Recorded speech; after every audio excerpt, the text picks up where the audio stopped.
particularly as by then I wasn't in front of my computer.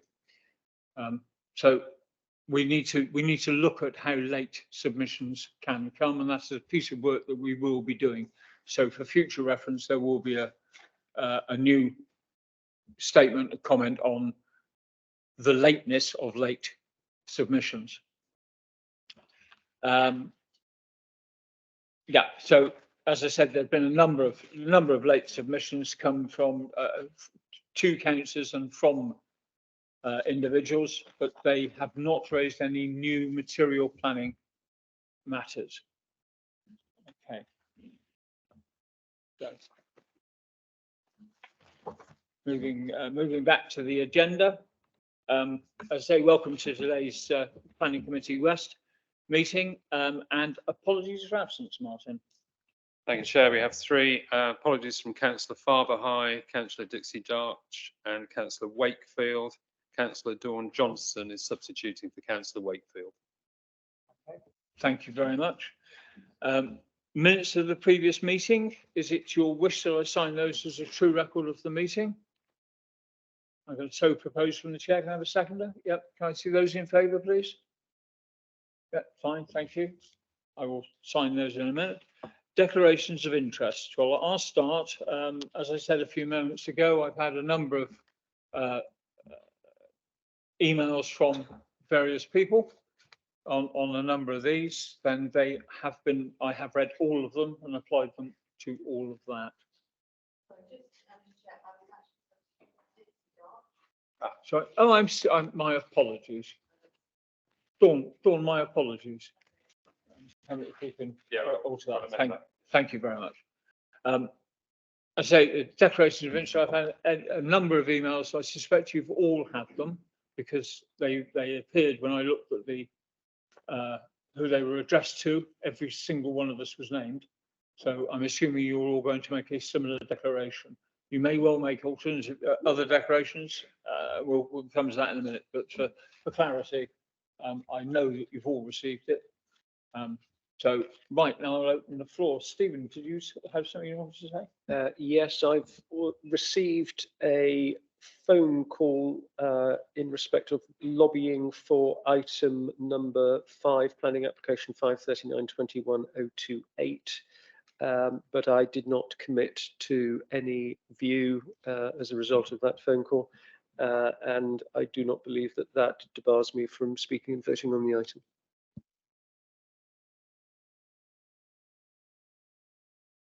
I've already declared an interest on this one, but I have received no end of lobbying on it, on item 5. Like Stephen, I received a phone call over a month ago, which was before I'd read the report. I don't believe that phone call fettered my discretion. I've read the report in some detail. The other thing is that I'm the ward member for planning for item number 5. No, I beg your pardon. Number 7. No, hang on a minute. What am I? Where am I looking at? Number 8. It is number 8. Yeah, and the Bruford's Farm, Northway Hulse. I beg your pardon. This is the first time I've come across the application. Was when I read the papers. So.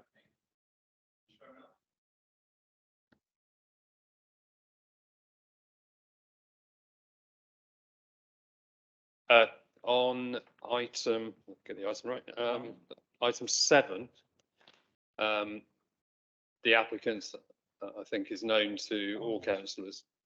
So could I ask that there be a general declaration as it's a colleague? Yeah.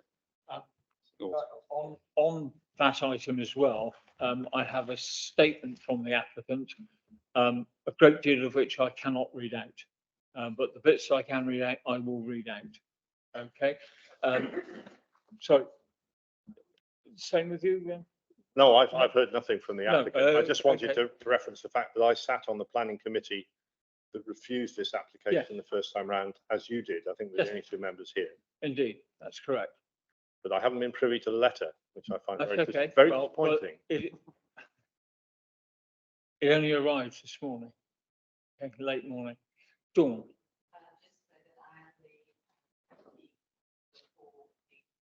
No, they're not. The councillor, Somerset councillor for it. Right. Okay. Okay, thank you.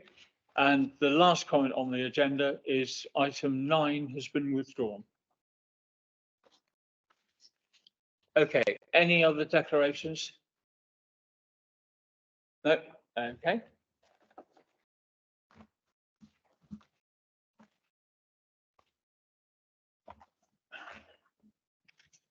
Okay, so public question time. Do we have any? No public No questions, Chair. public questions. Okay.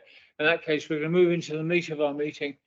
Unsurprisingly, with item 5, presentation is from James Holbrook, and this is application 3/39/21/028. So I will invite James to make your presentation. James, good afternoon and welcome. Thank you, Chair. Good afternoon, everyone. This application relates to the proposed development of a freestanding solar photovoltaic farm and battery storage at a site near Washford. It's proposed to be up to 40 hectares, which is just under 100 acres. And it's anticipated to generate approximately 25 million kilowatt hours per annum. One of the key points that you need to be aware of throughout this presentation is that the proposed development would be for a temporary period of 40 years, and that there's no permanent change of land. The land remains in agricultural land use. The Chair's already alluded to some of the late representations that have come in relation to this planning application. Just to provide a brief overview, in the run-up to when this planning application was originally presented to committee, or indeed it went onto the agenda for the last committee, it wasn't actually presented, it was 126 letters of representation have been received. Between the publication of the agenda for the June Planning Committee and the cover report for this committee, we received 11 additional letters of representation from some individuals that commented before and some new, but they weren't necessarily raising new material considerations, although we did expand on those points within the cover report that you have in front of you. Between the publication of the agenda for the July Planning Committee and Friday the 14th of July, we've had an additional 16 letters of representation. And I also have to make you aware, because it's been sent to you directly as councillors, direct to your email addresses, direct to offices, and through the public access system, that up to 12 o'clock today, we received 8 additional representations, including 5 from CBRE Somerset. One of those is from a planning lawyer acting on their behalf, 1 from the Tenant Farmers Association, and 2 representations from individuals. In relation to the proposal itself, just double checking that it's come up on the screen. This is an OS map showing the approximate location of the site. To enable you to get your bearings, we have the Tropiquaria site and the transmitter masts. We've got the main A39 running towards Minehead. We've got the B3190, one of the main routes into Watchet. To the west of the site, we have the West Somerset Railway line in black. To the east of that, we have the mineral path, which is now part of the diverted England Coast Path, which I will allude to later in the presentation as well. Other points of reference that will be of interest to you is this section here, which is the existing Higher By farm, which is the existing solar PV site that individuals and interested parties have made reference to. And we've also got the Washford River running down the west of the site.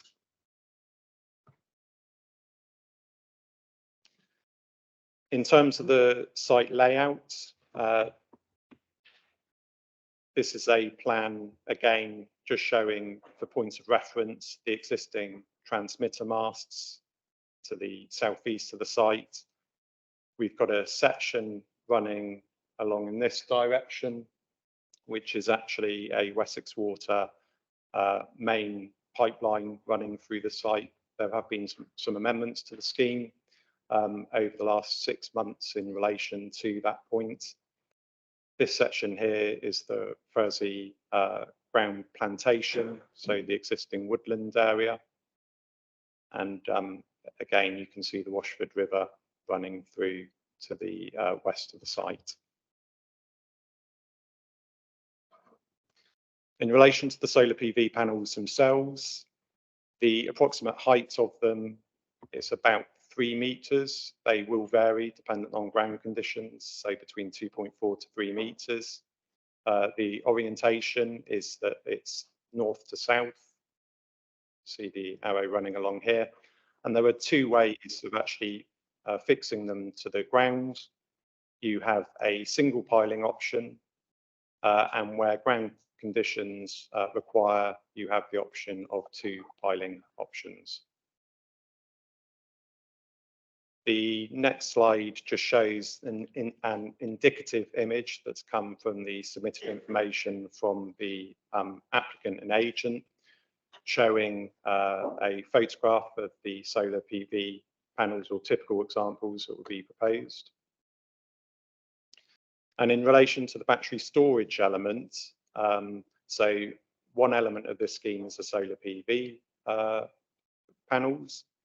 The second part is battery storage, which is approximately 20 megawatts of storage. It comprises of approximately 12 units.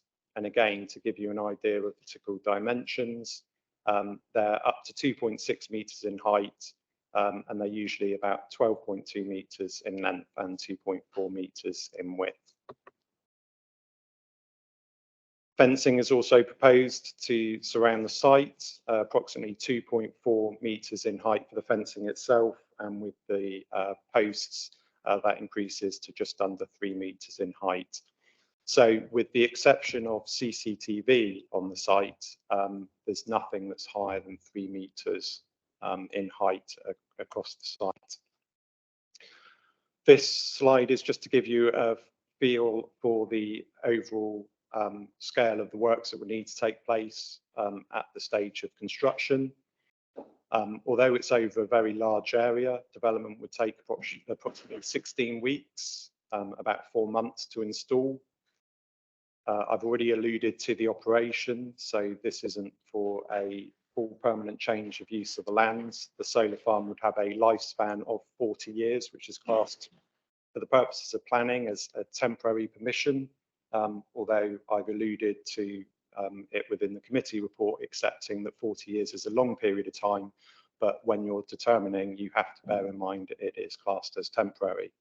In relation to decommissioning, at the end of the life, the site can be restored within 4 to 6 months. So in relation to some of the key planning policy considerations that members need to be aware of when they're considering and debating this application this afternoon, the key policy from a local plan perspective, and it's included within the West Somerset local plan, is policy CC1, which supports in principle this type of scheme for energy generation. There is an exception for wind because of the potential visual impacts that wind turbines can have. However, there is a caveat to that, and it's only when such developments are sited in the right locations and respond to their context in an appropriate manner. And that's what we've been considering over the last year. There's also a key material consideration in the form of the climate emergency strategy, which was adopted back in November of 2020 by the council. And that's a material consideration when taking into account the public benefit that this scheme would provide. There have been a large number of objections from the local community. You can see reference to that within section 8.6 of the report. They have raised many issues. Two of the critical issues that we've been considering have been the potential loss of best and most versatile agricultural land and the appearance and impact on the wider area.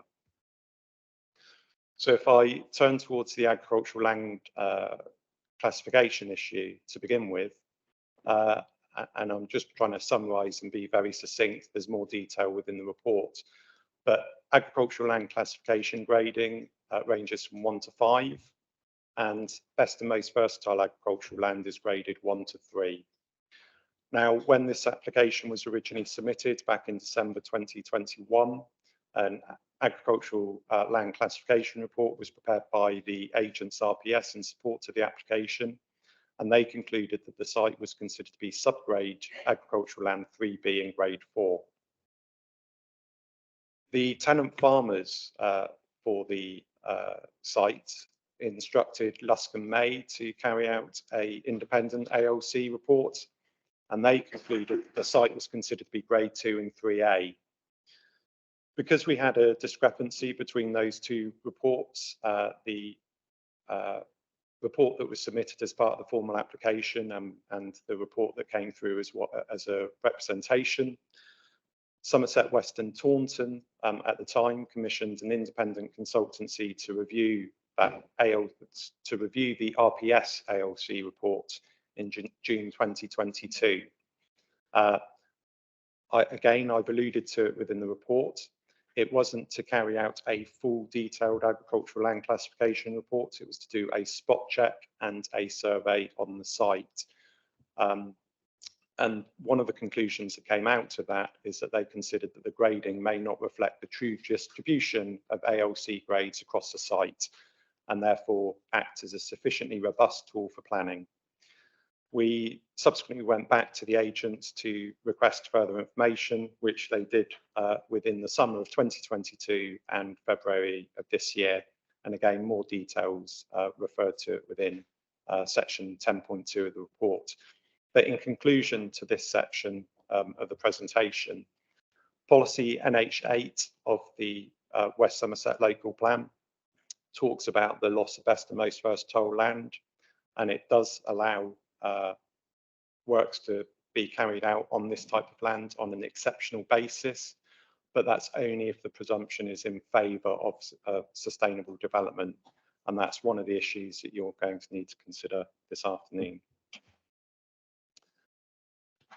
In relation to landscape and visual impact, a detailed landscape and visual assessment was undertaken by the agent and submitted as part of the application back in December 2021. We've been working very closely with our specialists within the authority and with colleagues at Quantock Area of Outstanding Natural Beauty and Exmoor National Park. We've also had an independent quality review panel assess this site with site visits and an independent report to try and address some of the concerns that were raised by interested parties.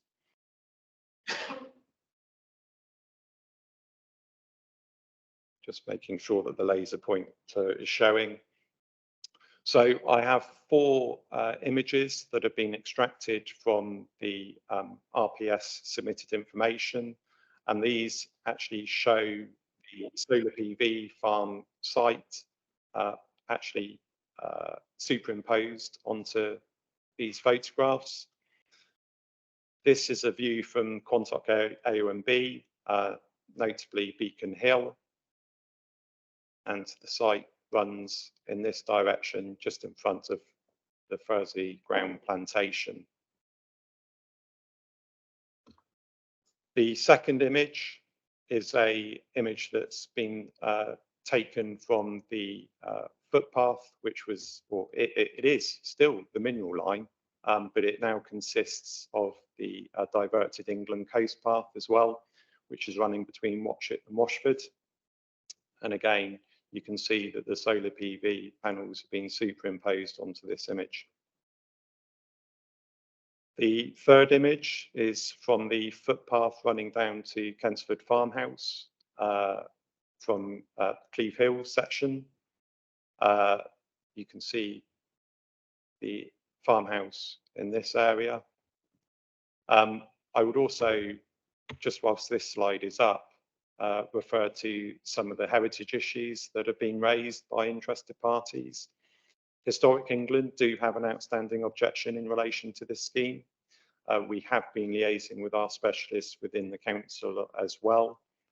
It's considered that noticeably in relation to the farmhouse, the existing transmitting station, which is grade 2 listed. I should say the farmhouse is grade 2 star listed. And St Jacuman's Church, which is grade 1 listed, that they would have less than significant harm. Historic England have raised concerns that there will be a permanent change to the setting of these heritage assets, these designated assets. What we've had to consider in the balance is that this is for a temporary period and it's 40 years. It's not a permanent change. And there is actually a section within the National Planning Policy Framework, paragraph 202, which talks about if there's less than significant harm, you then have to consider that and weigh that against the public benefits, which on this occasion we have done as an authority, as a determining authority.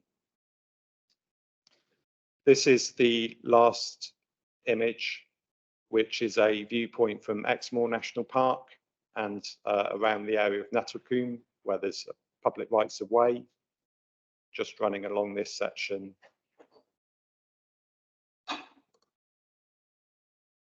In relation to ecology and biodiversity, more details included within section 10.7 and 10.8 of the Planning Committee report, but Somerset Council ecologists have no comment to make on this application, and Somerset Wildlife Trust are supportive of the proposals.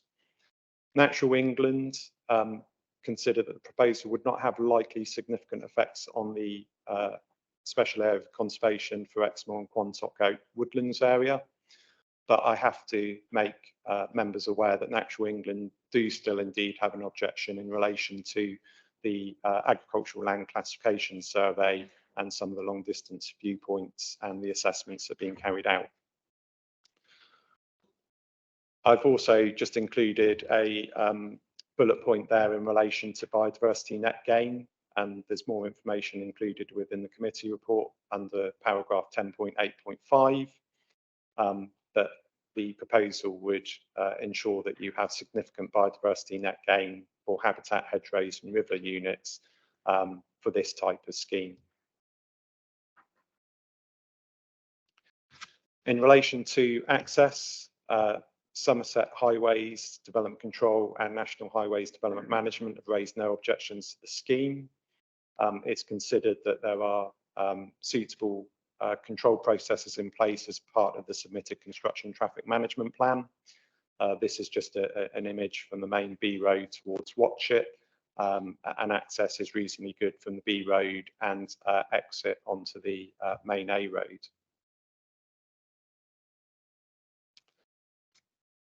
So just some, the next two slides relate to some of the issues that have arisen over the last couple of weeks from interested parties.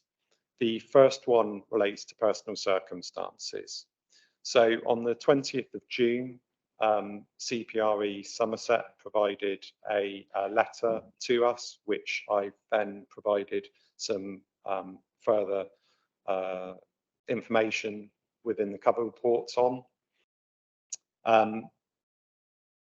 Its personal circumstances was also captured within section 10.13.1 to 10.13.3 of the appended report and section 1 of the cover report. We've been quite clear and consistent in our advice that personal circumstances can be a material consideration.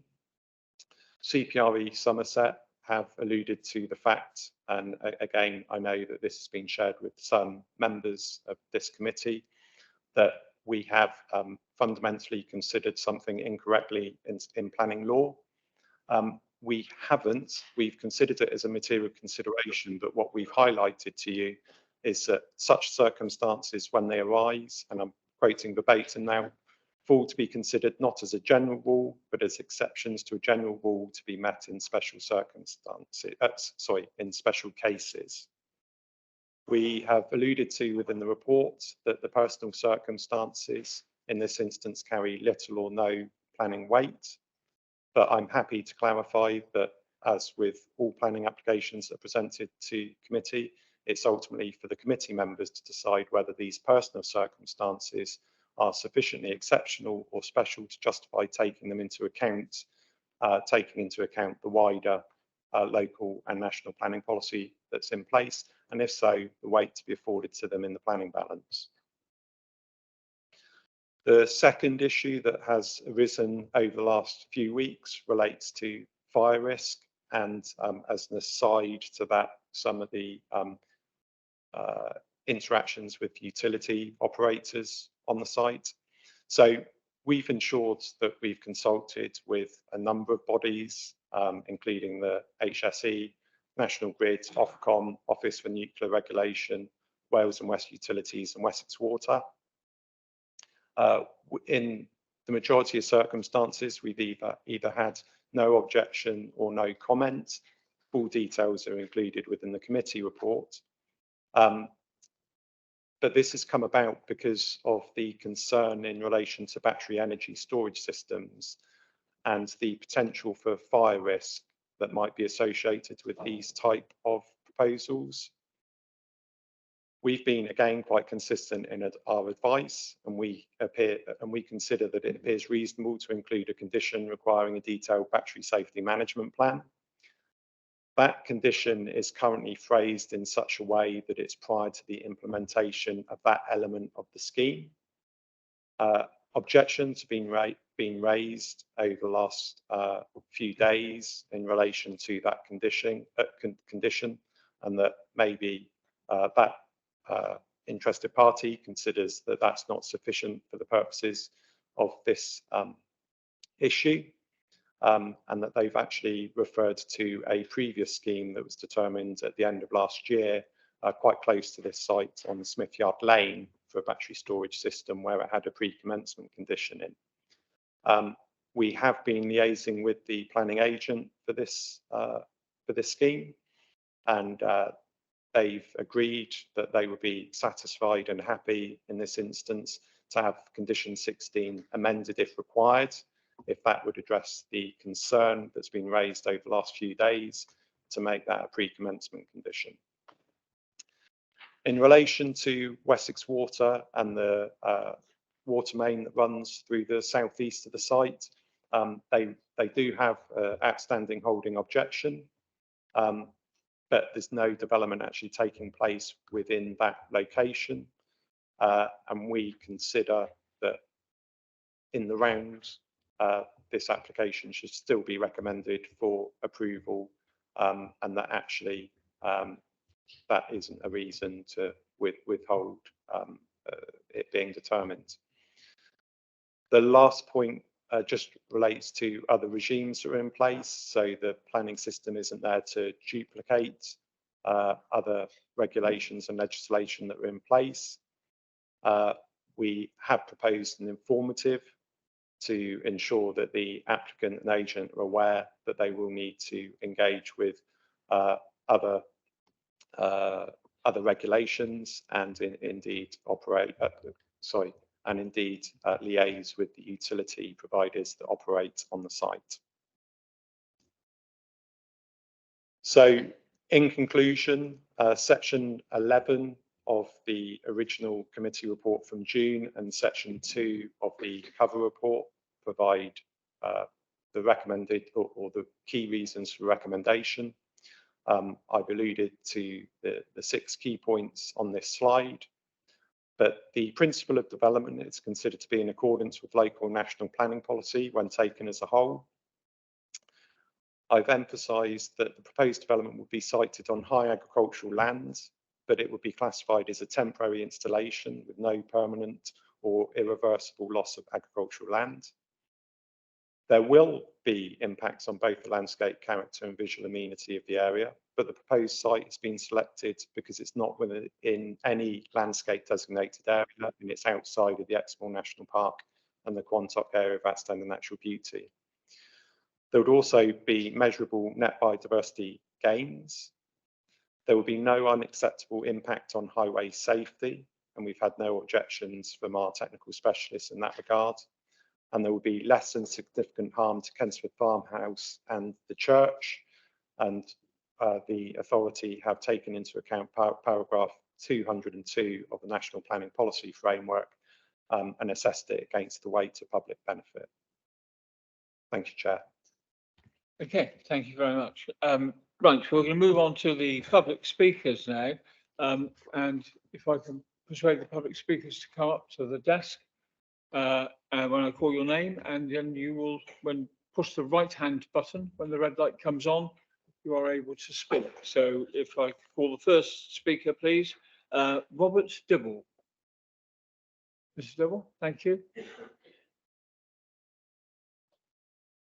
Yeah, at that front desk there. That's lovely, sir. Thank you. If you push the right hand button, the red light comes on. When you're ready, your 3 minutes start when you start speaking, sir. Thank you, Mr. Chairman, members of the committee. I am the tenant farmer at Kensford Farm, and with my father before me, I have lived and worked on the farm for over 60 years.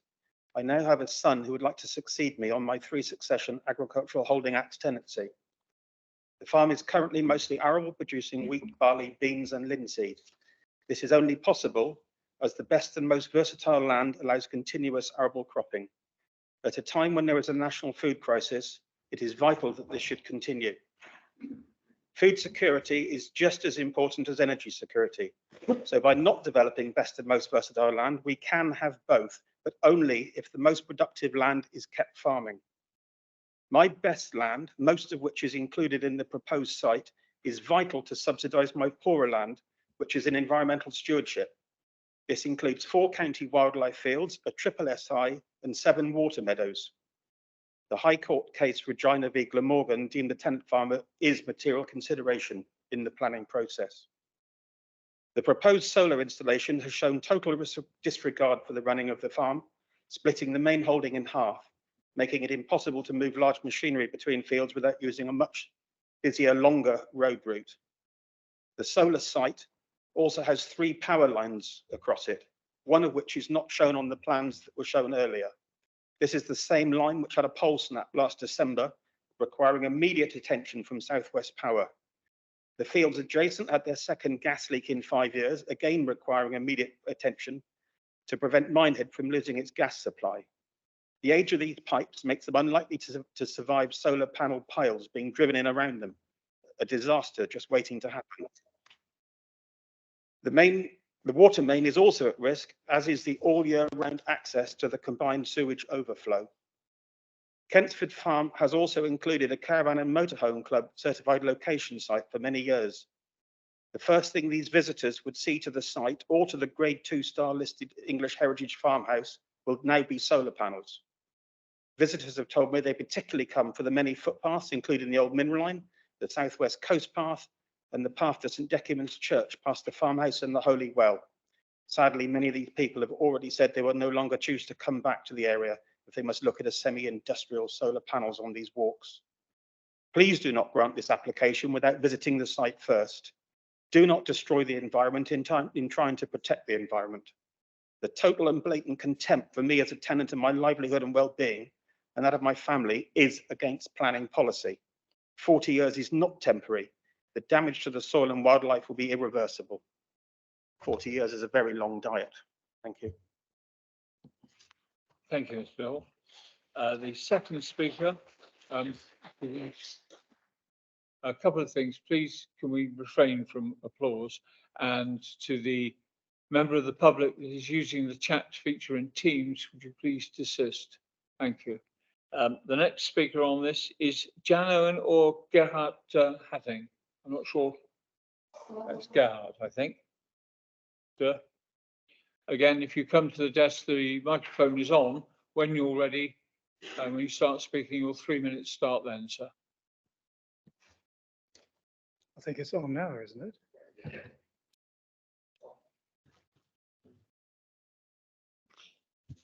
Thank you, Chair and members. I'm Gerard Hatting. I'm a CPRE trustee and I'm summarizing our objections. The case officer incorrectly states that the tenant farmer's desperate plight is an emotive matter. Would you mind starting again? Your voice was coming through very clear. The microphone is on, you just need to speak to it. Would you mind starting again, sir? Thank you. I'll start again. The case officer incorrectly states that the tenant farmer's desperate plight is an emotive matter to which no weight can be given in the planning balance. We circulated a legal letter dated the 7th of July to all councils saying that the farmer's circumstances are a material consideration that could lawfully have been taken into account by the case officer, and that councillors are entitled in law to give as much weight to the farmer's loss of livelihood as they see fit. Furthermore, Local Plan Policy CC1 explicitly states that account must be taken of social and economic impacts. As to harm to landscape setting of Exmoor National Park and the Quantock Hills ANOB, both these bodies have strongly and repeatedly objected to this planning application, saying that the proposed development conflicts with national policy and with policy NH14 of the adopted plan, which explicitly protects designated areas and their settings. Historic England say that the development will harm the significance of several highly designated and nationally important heritage assets. The finding in this case of less than substantial harm is still real and serious harm in the heritage context. Substantial harm is when heritage assets are destroyed. Government policy is that BMV land, as in this case, should be avoided unless there are compelling reasons. Why did the council commission and then ignore an independent report which discredited the applicant's claims about the quality of the land? Regarding the temporary nature of the installation, appeal inspectors have pointed out that 40 years is a significant period in people's lives, during which the solar development would seriously detract from landscape character and visual amenity. As to screening and concealment, the prominent site slopes down towards Washford and is also adjacent to the well-used mineral-lined footpath. It clearly cannot be effectively screened. The officer says that the harm to tourism is unevidenced. We ask councillors to take note of the objections of the two parish councils and Watchet Town Council on this point, and from walkers using a mineral-lined public footpath and B&B owners overlooking the site. Finally, this is a completely unsuitable location for a solar development that would industrialize the sensitive and visually prominent landscape. It is contrary to local plan policies, and we respectfully ask the committee to refuse it. Thank you. Thank you, sir. The next speaker I have is Penelope White, please. Ms. White, if you care to swap places with Ms. Halling.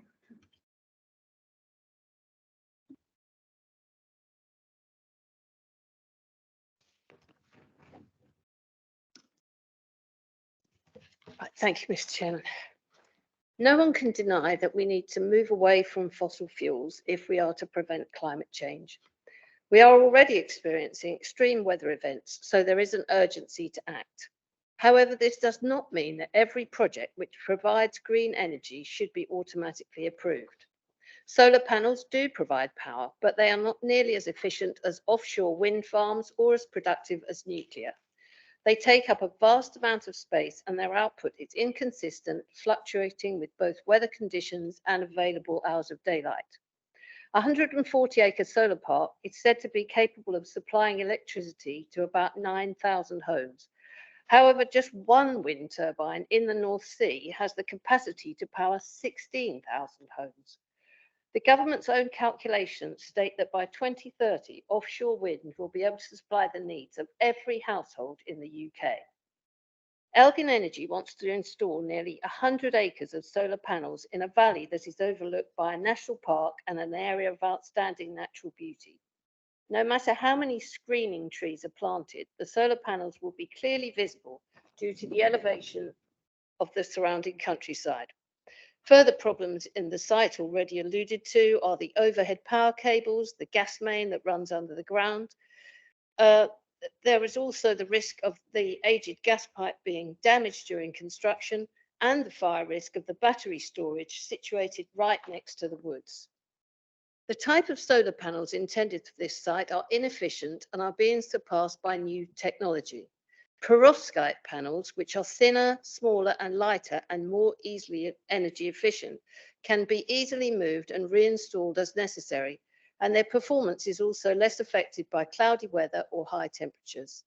These thin, flexible panels could be installed on the existing 600,000 acres of south-facing industrial roof space in the UK.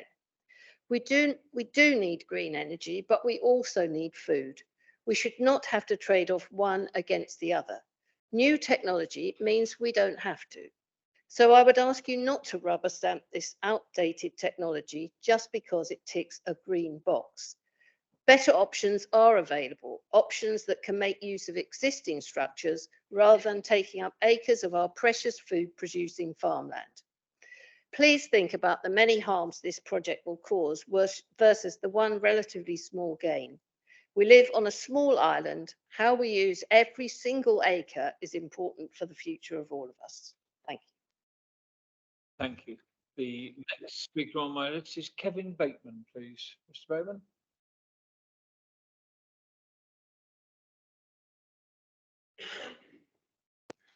When you're ready, sir, the microphone is on. When you start speaking, your 3 minutes begins then, sir. Thank you. My name is Kevin Bateman, and I wish to object to the application for a solar park on Grade 2 agricultural land near Washford. I'm a chartered surveyor and agricultural consultant with over 25 years' experience in agricultural and rural planning. Looking at planning policy, the land subject to this application is Grade 2 and 3A agricultural land. This is supported by the government's definitive agricultural land classification maps, a comprehensive study first published by MAF and now adopted by Natural England. The independent report produced by Lusk and Mace supports this land classification, and interestingly, Savills, as managing agents, classified the land as Grade 2 during its rent negotiations and most recently in its particulars when letting an adjacent farm.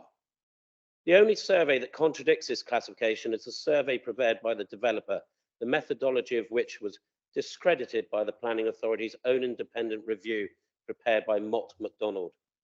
The Planning Authority had to commission the independent review because they did not have the expertise in-house to do so. Despite this, the officer goes on to conclude that the authority's view, based on the information provided, is that there may be areas of the site that can be classified as Grade 3A, a statement which strongly infers the developer's report was correct. In respect to the validity of the developer's report, I question whether a survey was actually carried out on the ground, as neither farming tenant was informed that it would be carried out, and neither farming tenant observed any survey being carried out at the time. The statement by the developer that the land at Washford represents some of the poorest quality agricultural land in West Somerset is categorically wrong, and therefore I have to question the validity of any of the submissions made by the developer relating to this application. Planning policy requires the authority to consider whether poorer quality land could be used in preference to better quality land, something I do not believe has taken place fully in respect of this application. In respect of farming viability, planning policy supports a sustainable growth of rural businesses, which includes farming. The impact that this development will have on two local farming businesses must not be underestimated. The loss of a substantial productive acreage to both farms will have a catastrophic effect on their viability, resulting in the loss of two long-standing local businesses from the community. In May, the government held a Farm to Fork Summit at Number 10. The statements coming out of that summit support local food security and sustainability, and therefore I do not believe that this proposal is supported by planning policy or current government thinking. Lastly, the officer's notion that the proposed development could increase the agricultural value of land over time is nonsense, and the statement that development is temporary is misleading. I would suggest that there won't be many of us living here when this development ends its lifespan. And also agricultural, the temporary change of use, solar panels are not classified as agricultural in tax planning terms. So I think it's totally misleading. In summary, the Planning Committee are being asked to approve an application for a large-scale solar park on Grade 2 and 3A agricultural land surrounding a heritage asset in a location described as the gateway to Brendon and Quantock Hills, both which are protected landscape areas. If the Planning Committee are minded to approve this application, they will be ignoring the advice and recommendations of a significant number of statutory and non-statutory consultees. And most importantly, if the committee approves this application, they will effectively be putting 2 farmers out of business, destroying the future for the next generation who are already working on those farms and are sat right over there. In light of the above, and having taken into consideration the many objections to this proposal, I ask the Planning Committee and its members to reject this application. Thank you. Thank you, Mr. Bateman. The next speaker on my list, I ask you again to refrain from applause, please. The next speaker is Aine O'Connor, please. My apologies if I pronounced your name incorrectly. Anya, no, my apologies. Thank you.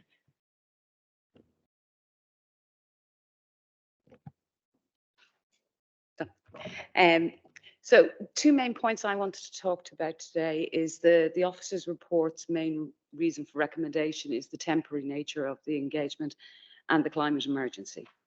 So I'm going to talk about temporary first, which is how can it be deemed temporary? I've actually looked up the word in the Oxford English Dictionary, and the first thing that is said is short term. 40 years is not short term. It's half a lifetime for the lucky few. Currently, the land is classed as 2 and 3A, as you've heard. How can it revert to this level with the most of the land covered in panels? Land also requires the sun to thrive. Battery storage area will not revert as per the application itself. It states a level of concrete will be left in the ground. So the battery storage area will not revert. Climate emergency. Nobody in this group is opposed to renewable energy. We've stated it on many occasions, but it's just not at the loss of prime agricultural land. Somerset already meets and will exceed their targets with having Hinkley Point in our county on there. Council's own policy, NH8, states land with high quality capacity to produce particularly arable crops, which the farms do, is a scarce and valuable commodity and which should, wherever possible, be protected for the use of food production. That leads me to food security crisis. I've asked previously for this to be given equal significance to the climate emergency, the officer's supplement report states it's not enshrined in the NPPF policy and should not be given similar weight.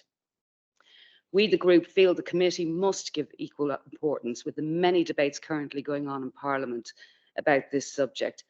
And with the exceptional circumstances in Ukraine, today's Times headlines states fears for global food supply as Russia scraps grain deal. This will impact the UK pricing and cost of living, which is already a crisis in this country. There's also a mention that there is a policy for solar and not for food security yet. CC1 has specific criteria. I won't go through it again. Other people have mentioned it. But one of the areas I do want to talk about is the loss of livelihoods and as a result of this application. They are direct and indirect. Shell's cottages, which nobody has mentioned so far, we know 7 jobs will be lost. Their cabins overlook the whole site. Plus the owners, their business, the farmers directly with the viability and then loss of income, indirectly, wider area, tourism, etc. Supporting businesses and subcontractors to the tourism and farming industry, examples, seed suppliers, etc. I ask this of the committee to give both issues equal consideration in these exceptional times. Also, I noticed on the officer supplement report is we sent you some drone footage of the area. And you were asked to disregard this in the report. The opposition group has asked this council to come to the site on numerous occasions over the 5 years we've been working on this case, and it has been denied. So I thought providing you with the drone footage would give you a good view of the area. With the new unitary authority and where most of you are located, you're not going to know the area. I thought it would helpful, so I refute and I advocate that you look at the drone footage. And finally, one policy should not override the other 14 policies that this council has that apply to this application. We all know there's a climate emergency, but if we are dependent on one policy, we need to bring the other 14 in. I can name them out if you have the time, but I'm sure you all know them. We have reached the end of your 3 minutes. Okay, So, that's fine. If you have a final remark, that's fine, but otherwise I'll. No, that's it. move on Thank to you that. very Okay. much. Thank you, Mr. O'Connor. Right, the next speaker on this is Ian Aldridge from the Williston Parish Council, please. Ian, good afternoon and welcome to my planning committee. Again, a familiar sight.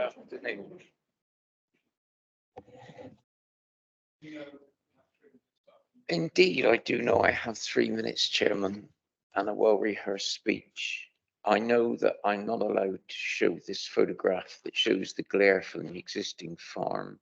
I will leave it so that whatever your decision that you make this afternoon, you can see whether you have further enhanced the glare or not, according to whatever your decision may be. So what I want to say that I prepared, I'm not going to quote policies, others will do that. I'm going to rely on common sense. We need green energy generation. Every area needs to contribute to this objective. Somerset already is preparing to make a huge contribution, as has already been mentioned, at Hinkley Point. We also contribute to reducing carbon dioxide in the atmosphere. We grow crops that naturally take up the gas as they grow. By producing food in our own area, we reduce the carbon miles in its transport rather than bringing it in from abroad. There is also a place for solar panels on roofs of homes and commercial buildings, but not on good agricultural land. What this scheme will do is reduce good agricultural land into land only fit for grazing sheep. There is already plenty of land to graze sheep. It's called Exmoor. As any gardener knows, trying to grow plants in the shade is impossible. Sunlight can only be used once by a tree, a crop, or a solar panel. Producing a large shaded area greatly changes the plants that grow and the habitat. A habitat nationally recognized for its richness and diversity. Another area impacted by this solar scheme is the local economy. In this part of Somerset, West Somerset, the economy is based on agriculture and tourism. This scheme takes land out of the agricultural economy, which will cause a loss in employment, not just to, and I don't mean this in a derogatory way, a few people who farm the land, but to all those such as contractors, agricultural contractors, machinery repairers, transporters, etc. In return, this scheme offers not one local job to compensate. Not a mile away lies Watchet, a town struggling to adjust its tourism industry to a road closure. Tourists do not come to West Somerset to look at PV farms. They come to see the unique countryside. This is not a case of not in our backyard.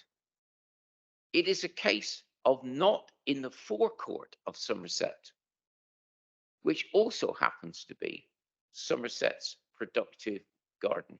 Thank you, Chairman. Thank you, Ian. The next speaker on my list is Oliver Reynolds, please, from Nettletham Parish Council. Mr. Reynolds?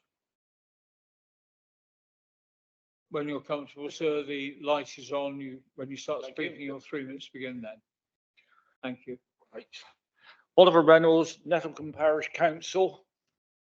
This matter has come up a number of times at our meetings. Basically, one of the objections early on amongst local people was the fact that with more houses being built around Washford, Willerton and Watchet, and then adding these solar panels, there would be more linking up and less fields between. I think it's called donutting by the National Park and is not well favoured.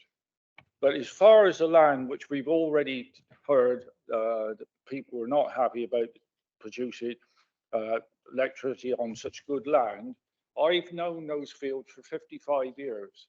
They've consistently yielded well. And earlier, about November, we suddenly had a lot of rain. And in 11 weeks, we had 550 mils of rain, which if the grading, the more recent grading was correct, we would see large areas of yellow crop because of water logging. I went down there in January and saw no sign of yellow patches at all, except for inside of one gate. And the crops have continued to look well. Low grade land tends to waterlog much more easily and it stays wet long periods.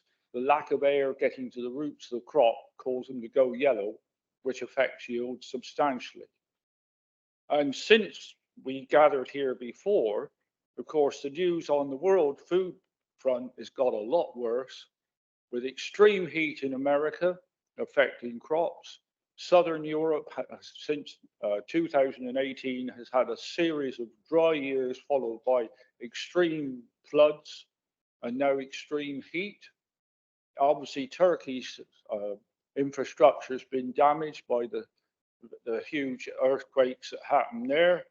And now the most recent thing, we thought we were getting somewhere with Russia allowing grain out of Ukraine, but yesterday the Russians pulled out and that deal is dead. So we need to be self-sufficient. We found out in the Second World War that not being self-sufficient was a very bad plan. There are sites around that you could put solar panels. And we're very lucky in this area. We got the second biggest tidal of rise and fall anywhere in the world. We've got wind. We're facing towards the Atlantic. There's possibilities, as you see in Cornwall or in South Wales, where you see a lot of wind turbines. Even on small scale, we got fast flowing rivers that would take turbines and produce quite a lot of energy in total. So even if we want panels, there are areas of land on the edge of the hill that unfortunately more recently has become overgrown with gorse and scrub and may well worth looking at it, selected areas providing quite a lot of electricity. So yes, I've got solar panels, and the other downside of solar panels is of your annual output, you usually get about 26% of the total between the middle of September and the middle of March. So the time of year you want the most is when you get the least. And you've got to allow for the fact that over the years, they lose between 0.5% and 1% of their efficiency every year. So towards the end of the scheme, you will not get very much power out of it. And having been there for 40 years, the idea you can cheaply go in and pull all these panels out and revert the land back to good agricultural production seems not real. So thank you for listening. Hopefully the decision is the application is turned down. Thank you. Yeah. Thank you, Mr. Reynolds. The next speaker on my list is Philip Gannon from the Old Cleve Parish Council, please. Mr. Gannon? I'm sure you'll realise by now that when you sit down and start speaking, your 3 minutes starts, sir. Yeah. Thank you. Yeah, Philip Gannon, retired chartered building surveyor, from speaking on behalf of Old Cleve Parish Council. First of all, I need to make a correction. This is not a solar farm. It has nothing to do with agriculture. It is in actual fact a solar power station. Solar panels have their place. However, this site is not the right place. While we have acres of roofscapes, both domestic, commercial, car parks, park and ride areas, and 2 redundant power stations, Hinckley A and B, with its surrounding land. Aldclyffe Parish Council already hosts a substantial solar scheme at Washford that has not provided any local employment benefit and yet sacrificed more agricultural land to the detriment of the landscape. This proposal destroys the viability of 2 arable farms, the livelihood of the farmers, and the associated local employment. The quoted life of 40 years as temporary is disrespectful to the residents.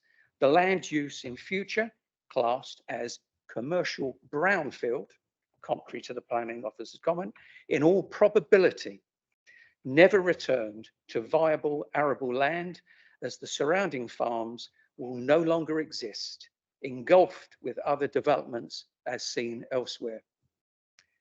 The power claim of 7,500 homes is spurious at best, as any delivery goes into the grid and does not directly benefit any local use, homes or otherwise.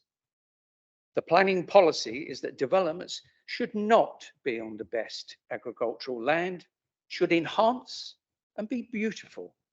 This is clearly not the case. Bill Revans, the leader, quotes, "Our positive vision is to build a fairer, greener, flourishing and resilient county, a listening council that cares for its residents. Listen to the overwhelming body of valid objections if the council are to be true to the stated vision." The lack of vision and interpretation of policies has resulted in panic applications by get-rich-quick schemes, as greenfield agricultural land is seen as the easy target and sadly undervalued. We are not providing enough local produce to redress the country's ever-expanding population and reduce the burden upon imported foodstuffs. In conclusion, to sacrifice the best arable land and approve this scheme would be morally reprehensible. Thank you, Mr. Gannon.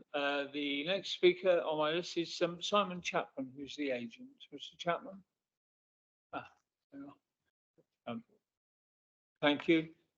You'll have worked it out by now. You have 3 minutes when you start speaking. So when you're comfortable, you start speaking. Thank you, Mr. Chapman. Afternoon, Chair, members and officers. Thank you for allowing me the opportunity to speak on behalf of the applicant. The proposal is for a solar farm and battery storage. It is anticipated to generate per annum the equivalent consumption of 7,500 homes. Permission is requested for a limited period of 40 years. The application has been submitted by Elgin Energy, with a proven track record over the last decade for developing solar and battery storage parks sympathetically within the countryside across the UK and Ireland. Elgin are dedicated to maintaining the highest standards both during and after construction of their projects. Prior to the submission of this application, a formal request for pre-application advice was made to the Council. The Council's response offered advice on matters of scope and content of the application, together with technical reports that should be submitted. During the pre-application stage, the applicant also engaged with the community through a public consultation process. Following this and the pre-application engagement, the design of the proposals have been refined. In accordance with the pre-application advice, the application was supported by a comprehensive suite of technical documents. We would like to highlight the ongoing positive discussions that have taken place during the application's assessment, and the applicant has worked closely with a case officer in order to respond to consultation responses and provide additional information. Areas of the application we would like to highlight include the principle of the solar developments accord with government plans and national policies to deliver net zero and decarbonise the economy, and is in compliance with development plan policies. One of the principal reasons this site was selected was it was not in a sensitive designation National Park or ANOB. To assess the potential impact on the subject of an independent quality review panel, which was held in September 2022. Following the quality review panel, an addendum was provided to the landscape visual impact assessment, which included the provision of additional landscaping and planting to mitigate key views, including from the mineral line. The submitted ecological reports demonstrate the proposals would not adversely impact on the site's ecology and would achieve the above required biodiversity net gain. The level of harm on heritage assets has been assessed to be less than substantial harm. Paragraph 202 of the NPPF advises that this level of harm can be weighed against public benefit of the proposal. The public benefits of this scheme are considered to be the generation of energy by renewable source sufficient to power circa 7,500 homes, the reduction in emissions that will be derived from increased solar energy, temporary and full reversal nature of the scheme, and additional landscape and biodiversity benefits. Whilst concerns have been raised with regard to the loss of agricultural land, we would highlight that the proposal is for a temporary use, after which it will revert back to its current state. The land would continue in agricultural use in the form of grazing. While a site is used as a solar farm, will enable the soil to regenerate after years of intensive farming, and the site is located outside the boundaries of sensitive designations. Furthermore, the development would contribute to sustainable development and solar regeneration, which is supported both by national and local policies. We support the officer's comprehensive assessment of this proposal and its recommendation approved. Thank you.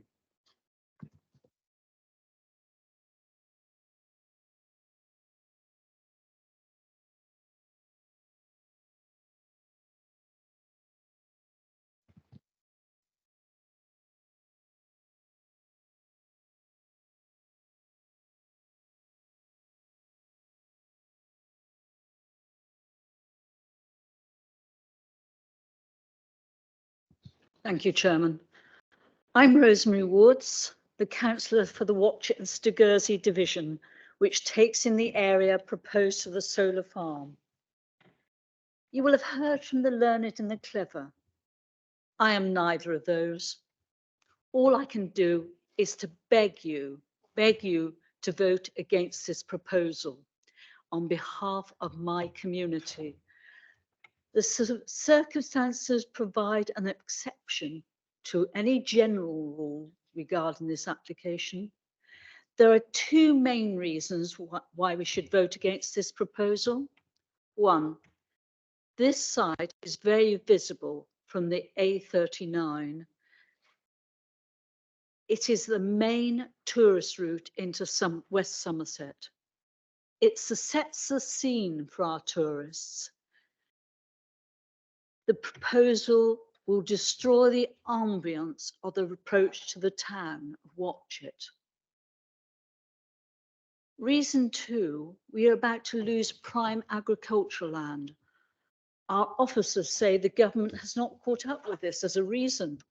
Paragraph 2, page 27 of your documents, food security. Let's turn it down on an inappropriate location then. I cannot see how great care has been taken to demonstrate the public benefit of this development. We are about to see new housing being developed in Watchet and Willerton. Let's see PVs on the roofs. My division is already subject to climate change. The B3191, the coast road, has been closed at Cleeve Hill. That road's fallen into the sea. So the majority of our tourists have need to come past this solar farm. We don't want any more good agricultural land for solar. The farmers who are working the land at present have diversified into some tourist-related activities, caravan and camping.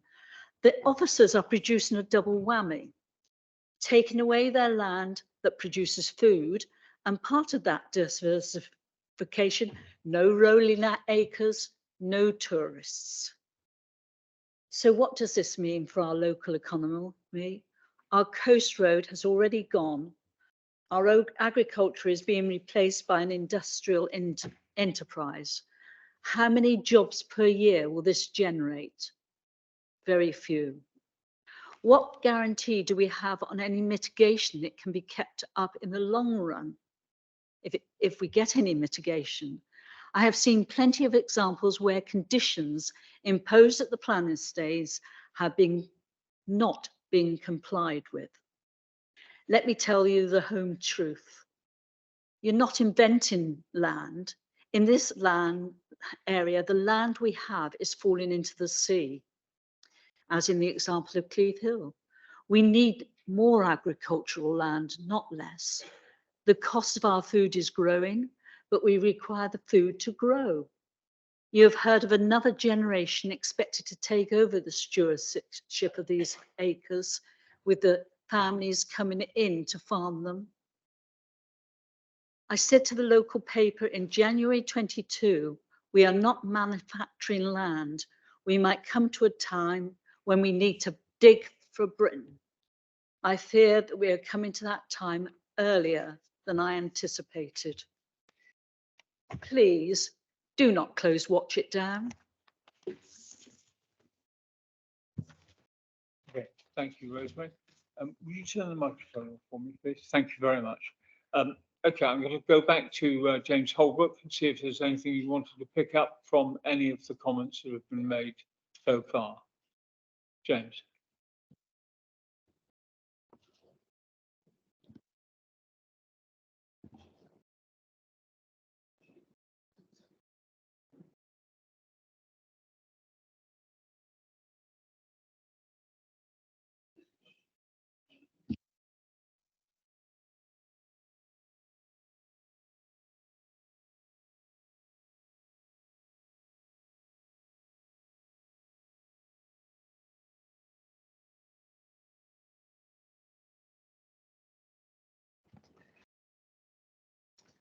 James, when you're ready.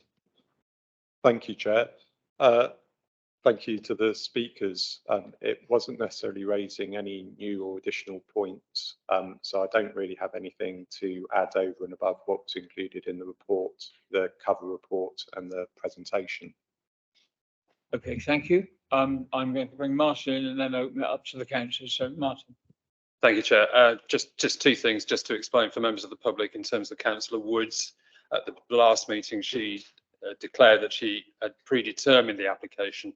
Therefore, she is permitted, as you've heard, to make her representations, but then take no part in the debate and vote, and hence why she's retired to the other room.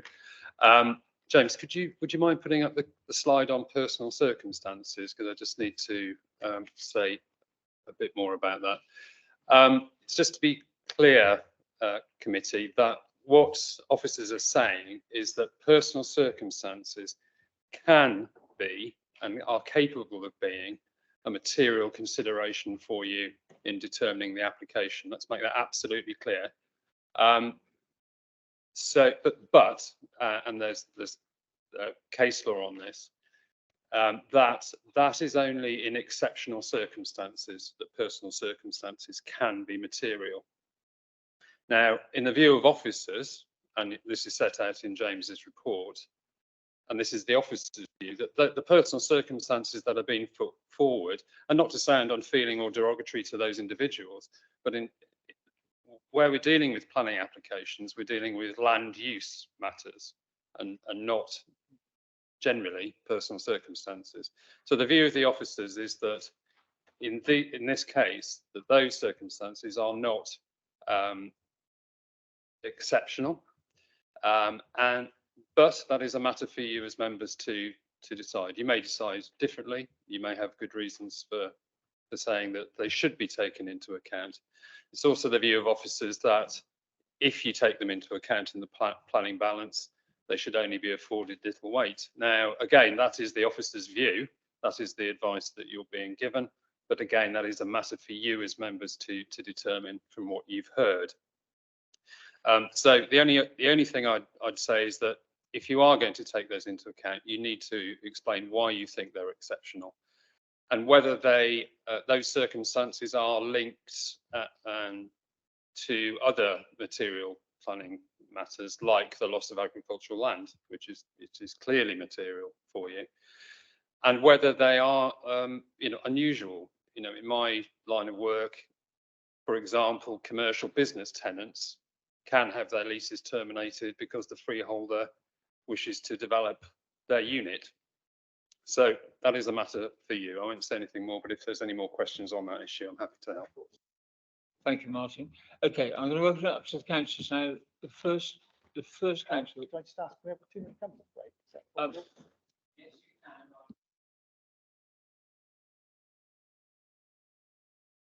I said, is it possible we can have in a moment a 2-minute comfort break?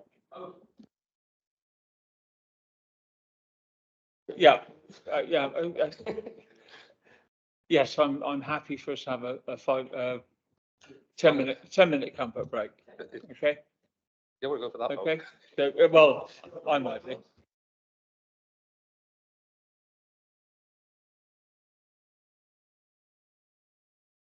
Our meeting. I would really appreciate it if we had one meeting. Thank you. Thank you, Mr. Chairman. I've taken the opportunity of some advice from Mr. Evans, and although I am an official representative and appointee of this authority on the Exmoor National Park Authority, nevertheless, we think it's sensible for me to formally record that now. I do want to make some comments shortly about the advice that we've received from the National Park, but I don't believe that in the circumstances my discretion is fettered by my appointment to the Park Authority. Okay, thank you for that. It's been duly noted. Right, but the councillors in order currently are Will Wren, followed by Stephen Pugsley, and then Andy Sully. Okay, thank you, Mr. Chairman. I've written some notes, so I beg your indulgence. This may take a few minutes. I think the best place to start with this is policy, and I'll refer to policy CC1, the carbon reduction policy in the West Somerset local plan, where it says that renewable energy generation states that such schemes will be supported where, one, they respect the local natural environment in which they're located, two, they respect the local historic environment and the significance of any designated and identified potential heritage assets within and neighbouring it. Three, they respect the positive economic and social characteristics of communities affected, especially those neighbouring them. And four, adequate measures are taken to mitigate the cultural, economic, environmental and social impact of any related development on the communities affected, both in the short and the longer term. I've now got a list of 5 areas of concern in relation to this application, and I will run through them as quickly as I can, but I don't want to gloss over any details. They're not in necessarily order of the points that I've just made. The first one is relating to the visual impact on the AONB and the Exmoor National Park. I've had a look at the LVIA, which is the Landscape Visual Impact Assessment, and was quite concerned to note that there were no pictures taken from Brendan Hill, which is up near Rally's Cross, which is one of the key points I would have thought to look across the channel. I mean, there's a brilliant viewpoint, and if you were going to see anything, you would have seen something from there. I also noticed that the LVIA photographs appeared to be taken with a wide-angled lens, and unfortunately, the human eye is not equivalent to a 35mm wide-angle lens. It's more equivalent to a 50. So, to that extent, I consider those pictures to be slightly misleading and underestimating the impact. The next point relates to the personal circumstances of the tenant. Now, under normal circumstances, where we've had a solar farm application, then normally the landowner and occupier has been perfectly happy for the development to go ahead. And so the question is revolved around the loss of best versatile agricultural land rather than the cessation of someone or the curtailment of somebody's livelihood, which is what we have here. I was very interested here that the planning officer make the point that at the outset, and whether this was a slip of the tongue or not, I don't know, but he said, well, of course, it will continue in agriculture because it can be sheep grazed. Well, bearing in mind that the agricultural tenant has a protected tenancy, and one of the few reasons for serving notice to quit is getting planning permission, then if it continues in agriculture, then I think that makes that notice to quit questionable. I mean, that's a question for them to consider with their professional advisors, but I think there's a sort of, shall we say, a clash here. But I'll come on to the agricultural use in a minute because I'm not entirely sure it's terribly valid anyway. The next point I'd like to raise is temporary. Now, I just in the break here, I had a word with Mr. Evans and asked him if there was a legal definition of temporary. And he said, no, it could be up to 100 years or any period of time that you choose to nominate. I happen to say that I struggle to find a period of 40 years temporary, having sat on the planning committee for many years now. Temporary tends to be a caravan in the back of somebody's garden for 4 or 5 years. It's not locking up a piece of ground for 40 years. I don't think I've heard of a solar farm that wanted to go for that long. I don't know how long the panels last, whether they would last for half the lifetime of it. I mean, it just occurs to me that 40 is an extraordinarily long time and would represent nearly 2/3 of my lifetime. But there we go. So I'm the whole temporary thing I find very difficult to swallow. Then there's the best and versatile agricultural land question. It's very useful to hear from the agent that the rental negotiations are carried out on the basis by the landlord on the basis that it's grade 2, and yet the application is coming forward on the basis of it's 3B and 4. So there's obviously something not quite right here. Clearly that the current tenant has been paying a higher rent than would be justified for 3B and 4 land. Would be quite interesting to know what the yields are. And what is going to be foregone in terms of agricultural yield on this land. But we haven't got that information, so we'll have to rely on it. The next point is biodiversity net gain. Quite a lot of play is made on that. And having looked at the biodiversity net gain calculation, it would appear that the ground is going to be sown to a meadow mix and then grazed with sheep. What it doesn't say is what comes first. Are you going to sow the meadow mix and then go in with lots of machinery and stick panels on top of it? Or are you going to put the panels in and then sow the meadow mix after? In either way, it doesn't seem to scan very well in terms of creating a biodiverse sward. There's no mention of what the nutrient status of the land is, but I would suspect that having been in arable production for many, many years, the nutrient status is quite high, which means that the meadow mix probably won't take, and therefore it'd be quite interesting to come back in 10 years' time just to find out how much of that biodiversity gain is still there. Not to mention the shading caused by the panels, which will also have a negative effect on the grass. And the final point is grazing with sheep. Now, I think I saw that the panels are going to be as little as 0.5 a metre above the ground. Is it realistic that sheep will be in there? I wouldn't have thought so. I mean, we have a farmer with us today. The other point is, are sheep the right animals to be grazing and looking after this wildflower meadow? Might be better that it's cattle grazing. Cattle and sheep graze in different ways. And so you have to look at that as well. We don't have any information on that. So I have to say I reserve a degree of skepticism about the biodiversity net gain associated with these solar farms. And the final area of concern for me is the impact on the listed buildings. We have an objection, quite a strong objection from National Heritage and Heritage England, that's right, because there is a grade 1 and a grade 2 star, the top 2 designations in terms of built heritage in this country and the impact on those. And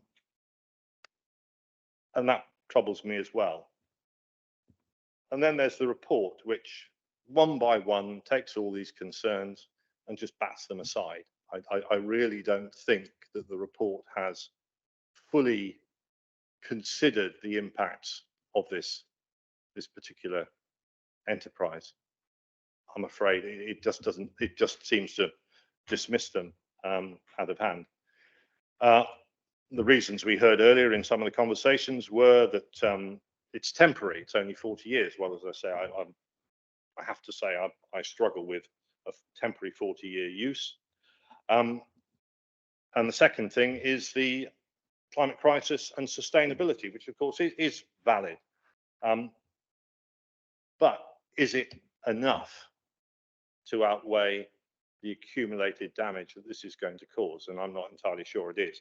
And I think one of the reasons I say that is because the report tends to take each piece of impact and deal with it on its own, knock it down against the sustainability argument. It doesn't take a broad across the piece view of the entire impact of this development. It references MPPF paragraph 8, which I'll paraphrase, but it says achieving sustainable development means that the planning system has 3 overarching objectives. That's objectives, which are interdependent, that's interdependent, and need to be pursued in a mutually supportive way. That's mutually supportive, so that opportunities can be taken to secure net gains across the different objectives. I would argue that this is just taking, delivering one objective to the detriment of 2. The economic objective, I think, well, the economic objective will be met in part, but the local economy will suffer. The social objective, clearly there are impacts on the occupiers of this land, and the environmental objective is met in part, but if we are going to put a target of biodiversity net gain against it, I'm not entirely sure that that will meet it. Anyway, that's where I'm from at the moment. I am, subject to what everybody else says, I'm currently not really in favour of this. Okay, thank you, Gore. The next councillor on my list was Stephen Pugsley. Thank you very much, Mr. Chairman. Councillor Wren has expressed very succinctly the unease which I have to say I share. So I will confine myself, in the light of what he has said, to 4 observations, 4 points. The first of which, like him, I observe that 40 years doesn't strike me as being particularly temporary. I think we're used in planning to dealing with 3 years temporary permission, possibly 5 in extremis. 40 years is 2 generations worth. If a generation is 20 to 25 years, 40 is 2. And I have to say that does not appear to me to be temporary. That is locking up something for not just not just the rest of my lifetime, but probably the rest of my children's lifetime. The second is that I note that there are a number of statutory objections still extant, including those from Natural England, as well as other statutory consultees. I am mindful that my understanding arising from serving on the planning authority at West Somerset for a number of decades has always been that the category of this land is higher than the developer has suggested. This is relevant to paragraph 10.2.15 of Appendix 1 for the original report to this committee, I believe. And the last point I would want to make is that I take particular cognizance of what the Exmoor National Park and their professional landscape officers have said about the landscape harm to the setting of the national park that this application threatens. And it is indeed, in my view, very visible in the near environs of the park. It lies close to the national park boundary, and as Councillor Wren has said, from certain viewpoints, important viewpoints within the park, it is very visible because it lies in a bowl at the foot of the national park. So whilst this particular site is not within a designated area, it nevertheless forms an important part of the immediate environs of the national park. And I think that is an extremely important material consideration for us when we take a decision on this application. I look forward to hearing other members speak, but like Councillor Wren, at this moment, I do not feel particularly inclined towards approving this application. Okay, thank you, Stephen. I'm going to bring our solicitor in at this point and then go on to James. So, Martin? Thank you, Chair. It's this issue around the word temporary. In planning terms, any condition which limits the life of the planning permission, that is then a temporary planning permission. Now, temporary has got, connotations about what that, the length of time, but potentially it could be, as Councillor Wren has referred to, an even longer time. So maybe a better term would be time limited. It's a time limited permission.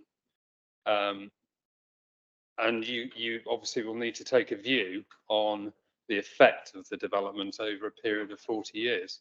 That's the key, I'd suggest for you.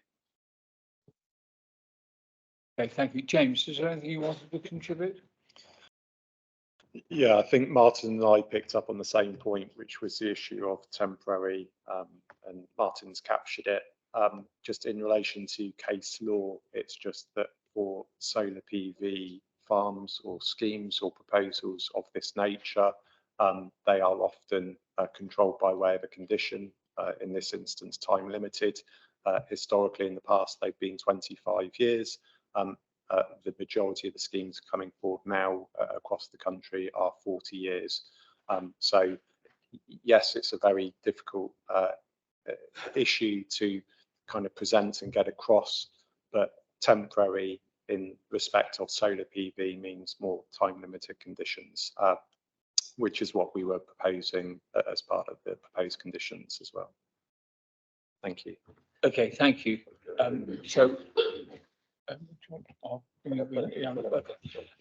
Okay, going back to my list, we're going to go to Andy Sully and then Carol Ellis, please. Just pause for answers to those questions. Thank you, Chair. My question is sort of being, Will and has mentioned it. It's about the land classification. We haven't seen the reports. We're just supposed to accept that, the private consultation report is acceptable, even though it was put out by our council to other surveyors to look at it, and it's come up with different gradings. Why are we not allowed to see these reports to make our own judgment? Because we don't know the time, the date when they went there. How did they do it? Do they dig up the soil and test it?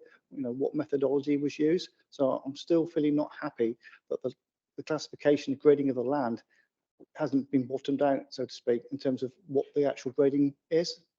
Thank you. Okay, I'm going to move to Caro and then I'll come back and I'll pick up your comments. Norman, was your comment about land grading? Or do you? Land grading, but land. Okay. Do you mind if I go to Caro first and then come on to you with Andy, who's next on the list? Caro. Yeah, I was going to kick off with a point about the temporary thing. Well, there's lots of reasons I'm very queasy about this whole thing, but the 40 years thing I'm deeply, deeply queasy about, and I would be much less queasy with a 20 to 25 year window, because that was the norm. And I don't know suddenly why it's leapt to 40 just because the developers have decided that they want 40. I just think that's highly inappropriate. And I'm basing my view on this in terms of the future of what are termed solar farms, because these things at the moment are kind of basically let's shove a load of solar panels in a field type thing. There is in other countries a much better way of doing it called agrivoltaics, which is like properly integrating solar panels with farming. Leave aside grazing, because that's absolutely terrible for the environment. We need to move away from animal agriculture. But you can actually have amazing systems where you could produce more food and we can become more self-sufficient in food and generate solar energy at the same time. This is still kind of in its infancy in this country. There are no large-scale agrovoltaic farms that we can point to and say, here's an exemplar. And it's a shame that this could have provided an opportunity, maybe with a different perspective from the developer, of actually to do something a bit different and a bit more imaginative, that brought in the community, that was actually groundbreaking, that benefited our food supply, as well as generating you know, much needed renewable energy. Obviously, that's not what we're looking at. That's not what we've got in front of us. But my point is, 20 years down the line, things might be quite different. People have talked a lot about, I think most people in this room would agree, wouldn't we, that really every roof should have a solar panel on it, and why the hell don't they? It's just nuts, and we know why that is. It's because central government has taken the view that that's not what it wants to do, and that is a horrible, horrible waste. So we're now stuck in this position where we're in a climate crisis. We need to massively increase the amount of renewable energy going into the grid pronto. We need to decarbonize really, really quickly. But in 20 years' time, things may have advanced. And so saying that we would give it permission for 40 years seems to me to be very, very dangerous indeed. We don't know what the situation will be. In 20 years' time, you might have had a change of government. You might have had retrofitting of homes so that they all had PV on the roof or had new forms of renewable energy. The 40-year thing is really sticks in my throat quite significantly. It didn't used to be that. The norm was always 20 to 25 years. That's one point. What was my other point? Yes, the impact. However, whichever way you crunch this, there will be a range of adverse impacts. From my point of view, if I see solar PV arrays, I'm like, yes, because I see it as thank God, we're all going to hell in a handcart unless we decarbonize. Other people, though, it would put them off. I quite accept that. So you're going to have a potential adverse impact on tourism in the area. To me, the impact on the local farmers, the 2 tenant farmers, is not just a sort of piddling little issue. I mean, it is, to me, quite significant, I think, in relation to this scheme. I listened carefully to what Mr. Dibble had to say, and that really does stick in my gullet quite significantly. And I just think if you're looking across the piece at the kind of impact on the community, the local settlements and the community and the farmers in particular, I'm kind of wondering, I know that people say, oh, well, no, solar farms don't usually attract 106s with mitigation, but I really do think there would be a case for that in this instance, because there are impacts. There's no getting away from that. And as people have stated, there will be a social and economic impact, and there's no local jobs being created by this. And I just think that's something that ought to have been looked into. And if it's not too late, maybe it could still be looked into. I may come back with further thoughts, but those are 2 to start with. Okay, thank you, Carol. James, was there anything in those last couple of questions you want to come back on? Just in relation to the agricultural land classification reports, they have been available. They have been uploaded to the public access systems. It's not that they're necessarily confidential, so I'd be more than happy to kind of share those with you if needs be. That was the original RPS report submitted in support of the application. That was the representation from Lusk and May on behalf of the tenant farmers, and that was also the Mott MacDonald report that was undertaken for, at the time, Somerset West and Taunton Council last year.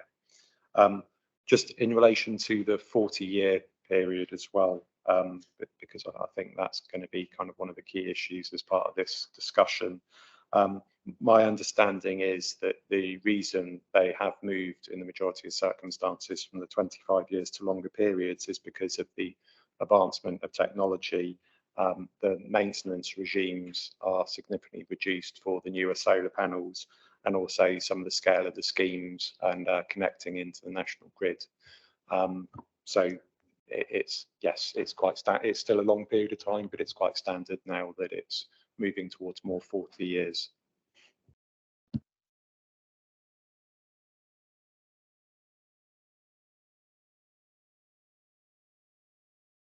Okay, Andrew Hadley, followed by Norman, and then I'll bring Derek Perrier. So, Andrew. Thank you, Chair. Many of the points I was going to raise have been answered, so I'm not going to ask them again. I have got a couple of points though. I'm not a farmer, so I a lot of this land grading, and we've got one here. One of the questions is if land is left for 40 years fallow, does that degrade the grade of the land? I mean, is the land going to suffer for that? That's one thing I'd like to do. It's worth pointing out that solar arrays can only receive temporary permission. It's stated in the report at 10.25. it almost seems that they're trying to get as much permanence out of this temporary permission as they possibly can. So they're not looking for a temporary solution. They are looking for a permanent solution as long as possible. They're pushing the boundaries, which, from what Caroline's just said, it actually sticks in my core a little bit like that. And the last point, policy NH8, just state that in the West Somerset planning policy, that grades 1, 2 and 3A can only be developed under exceptional circumstances. Now, to me, a solar array is not site specific. The sun's going to be up there wherever you are in this country. So there must be land all over this country that could probably take sites of this size. So I don't see why we should give up agricultural land that's of grade 2 or 3A that's producing food, because there's nothing next door that can take it. I'm sure there's brownfield sites all over this country that could be redeveloped. We struggle for commercial land anyway. I'm sure there are plenty of developers like to build factories and God knows what if they could, but we won't let them. So that bothers me as well. Okay, thank you, Andrew. Norman, land. No, Mr. Chairman. First of all, I found it quite interesting, the definition or non-definition of temporary. But I seem to remember asking a planning solicitor a long time ago what permanent or in perpetuity meant. The answer was neither. So we come to clause 2 here. No permanent, irreversible loss of agricultural land. Well, I think I'm going to take issue with that. And James at the beginning has said we'll that decommissioning will leave no visible trace. Well, that's the skin on the top. Whereas the agent said we'll revert it back to its current state. Right? I believe both are imperfect answers. Right? And the reason for that is we've heard that concrete's going down for the battery units, and those will not be totally removed, that you're putting piles down and you're not going to be removing all of those. So when you get the land back eventually, you're going to have to dodge certain issues and not run into bits, perhaps. If you are to establish a wildflower or that sort of crop on top for benefit, then the advice from various Somerset Wildlife, etc., and groups is to deep plough with a chisel plough and put the top layer under. In other words, your fertile ground, bury it 10 inches down. Then your crop will stand a chance of establishing, right? Well, as has already been said tonight, they aren't making any more land. And if you go into this side of things, it's taken 1,000 years in our geological history to make 1 millimeter of topsoil. And we're going to be burying it. And I'd suggest to you that whoever the farmer is that goes back in with a chisel plough won't plough all of that back up. So it will not be reverting back to its current state. They were nowhere near it. You'll be losing that production. And I would suggest to you that not only is it out of serious agricultural production, although some sort of production, agriculturally related, rearing goats or sheep, something like that, could be done, I'm sure. But you won't get it back to its current state, right? And this brings me on to the next thing. I find it almost laughable that we are having questions about quality of land. Land has been valued in this country and farmed since, all of it virtually, since the Enclosures Act back in Edward's time. Now, if that's the case, people knew which was the best land. The government after the First World War did grading of the land. ADAS came in big time and did grading of the land. Anybody who sells land with an auctioneer, any sale of land, you will find the grade of the land against it by ADAS. I know ADAS is more or less finished now. We've got various different organizations and some may not have kept up as well. But by and large, the map has not changed at all. And grade land, grade 2 land and grade 3A land and 3B, there is a huge difference. I can tell you because some of my relatives have grade 2 land and they plant a field to corn and grow 4 ton an acre. And I'm on 3A, 3B and I work hard to go 3. There is a huge difference. So to be losing land like that for a very long period of time and not getting it back again, when we are losing topsoil at a rate of knots, and it's known that we are, and whether you approach the Crown Estate or anybody else, they say this is one of the biggest challenges that's facing agriculture at the moment, losing topsoil. And here we are saying with a site will grow wildflowers, which you won't unless you remove the topsoil and the fertility in it. So it's just to make those points, Mr. Chairman, that I don't believe we are putting it back to its original state, not fully. It says there should be no permanent or reversible loss of agricultural land. Well, I think the land will still be there, but its actual production capacity won't be if you go down this route. Okay, thank you, Norman. James, Martin, do you want to come back on any of that? No, okay, I'm going to move to Derek now. Derek? Sorry.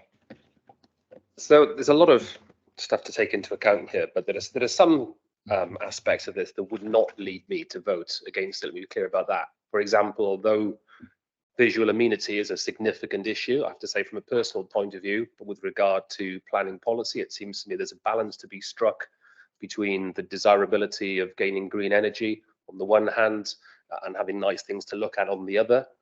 From my point of view, it seems to me that actually what we regard as lovely, beautiful, natural countryside, i.e. managed farmland that's been managed for centuries, ultimately isn't virgin countryside. It is land being harnessed and managed for the benefit of humans to meet our needs. And if our needs change and our needs are now better met by green energy, then that is a part of reality. So I wouldn't be voting against this on that basis. I'm not particularly caught up in the 40-year temporary thing. It's an interesting debate to be had. If you'd asked me a month ago, my life was sub 40 years and sub temporary, but now I'm beyond that. The fact is, if it's the right thing to do, it's the right thing to do. If it's the wrong thing to do, it's the wrong thing to do. If we pass it and in 40 years' time, it's felt to be economically sensible for the applicant to come back and try again for a fresh application, it'll be considered on its merits at that point. And if before 40 years up, for whatever reason, economic policy reasons, the applicant doesn't want to continue with the solar array, they're at liberty to take it away sooner. So ultimately, that's not going to affect my consideration. However, land classifications, we have to come back, do we not, to planning policy and material considerations. And on reading through the report, and of course we all know, don't we, that you can go to different parts of policy and different parts of guidance and pick out little nuggets that tend to argue or militate in favour of a conclusion either way. It seems pretty clear here that if it is the better quality of land, the policies, the guidance militates against allowing it. Of course, there's a balance to be struck. It's never absolute, but the guidance and policy seems to indicate that you should not allow. Whereas on the other hand, if it's the lower grade of land, then on balance, it probably militates in favour of allowing it, even if there are other negative consequences to bear. But at the heart of this, we have a problem, don't we? We have a dispute. We have a lack of agreement as to what the classification of the land is. And ultimately, we have to make a judgment on the available evidence, but we have to make a judgment based on an application brought by the applicant. And it's the applicant's report which suggested that it was 3B or 4. There was then a contrary report which suggested 2 and 3A, right down the middle of a dividing line between whether or not it is BWV or not. Not BW, I mean, 41 video, but you know what I mean. Anyway, so the council then takes the unusual step of getting its own report, and quite understandably, given that it's the applicant's application, the council gets a report which scrutinises the applicant's report. And although we don't have before us today the full copies of that report, they're available on the website and we have a helpful summary of them.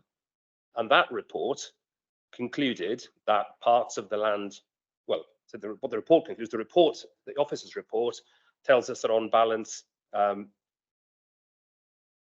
certain parts of the land may be 3A.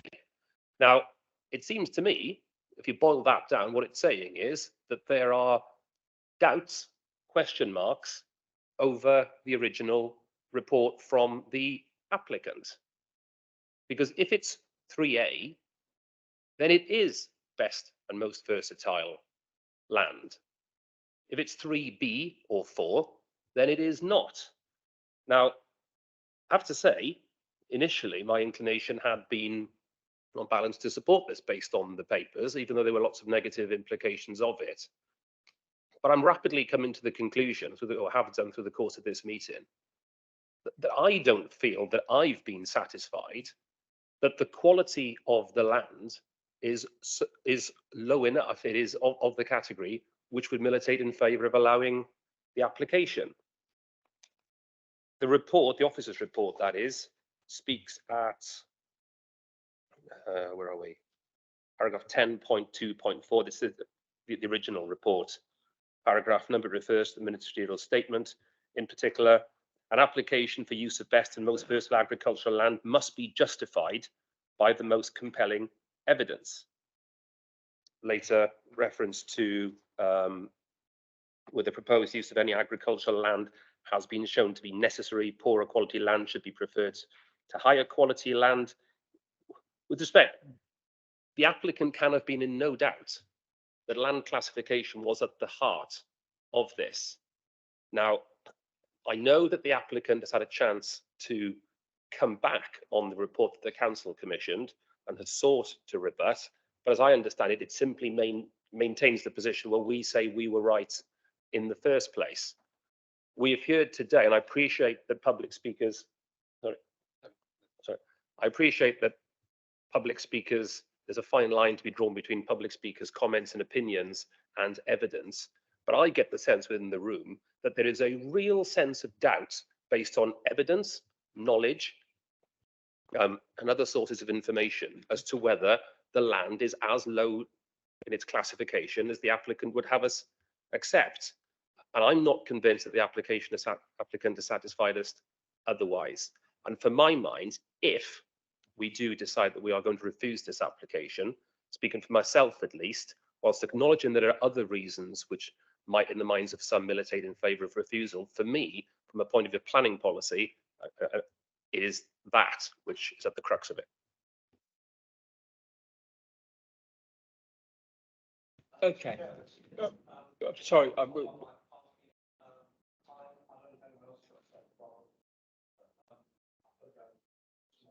Okay, thank you.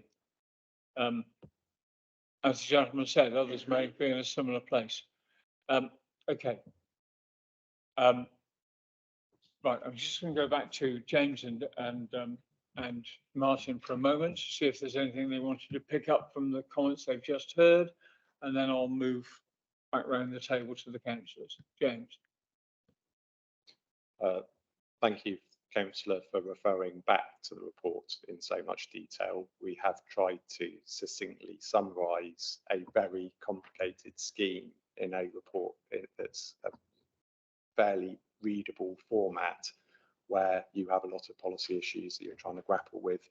I just wanted to draw attention to another paragraph, which was 10.2.19 of the original committee report, where it talks about if it's considered to be under policy NH8 that the land is best and most versatile agricultural land, development on this type of agricultural land shall only be granted on an exceptional basis if the presumption in favour of sustainable development outweighs the need to protect it. And that's what you need to bear in mind when considering this application, that the renewable energy type scheme would potentially be classed as sustainable development, unlike some of the other more permanent schemes that might come in front of you. Okay, we'll go back to the councillors. Squirrel caught my eye first, followed by Dawn, please. Squirrel. Thank you. I think Councillor Perry is right that the key point here is the land classification, and I think the point that made it for me was one of the public speakers who said that the rental negotiations were based on the land being grade 2. So I mean, you can't have it both ways. You can't charge somebody a rent based on grade 2 and then turn around and say, well, it's not as good as that actually. So I think there is a degree that for me is quite important. I hear what the officer says in terms of what we can do or what weight we must give to this. There is a point in here that says that is there different lands of a lower grade available? Well, that I don't know. We've been given no information. The report made reference to the fact there's no requirement for a sequential test. Perhaps there ought to be, because it is clear that there's lower grade land in the area, but it's not clear whether that was ever considered in some way. But the reason, my main reason for coming back was actually to try and articulate where I think the problems with this are. I think the primary one is, as I say, the grading. Clearly, it has issues in relation to visual impact on the AONB and the national park. There's impact on heritage buildings. I'm very skeptical, as you've heard, about the biodiversity net gains associated with this. I'm not sure that they will be realised. But there is also the personal circumstances aspect, which we, in the original report that was before us a month ago, was dismissed. This is not a material consideration. It's now come back into this report, referencing the Swansea case, the Welsh case, that actually in certain circumstances it can be. And what it says, such circumstances, when they arise, fall to be considered not as a general rule, but as exceptions to a general rule to be met in special cases. Well, actually, from our point of view, I know the officers just referred back to the original report and said, oh, there's nothing to see here. Clearly there is, because there is going to be an impact on 2 farm businesses here, but we don't know what it is. So from our point of view, we're in a very difficult position to actually judge whether this personal circumstance actually is sufficiently exceptional enough to have any weight. And I'm just wondering what we're going to do about that. Because, for example, we have 2 farm units. We don't know what the size of them are. We don't know how much land they're going to use. We don't know the quality of the land they're going to use and what impact that's going to have on their farm budgets. We know nothing of that. And I don't think, as I sit here today, I can make a judgment on whether that's exceptional or not. And I really would like to know, because clearly there are people involved here. And the whole point, as I think was said in this, is it would be inhuman pedantry to exclude from the control of our environment the human factor. This is a human factor, and I don't think it's something we have to consider.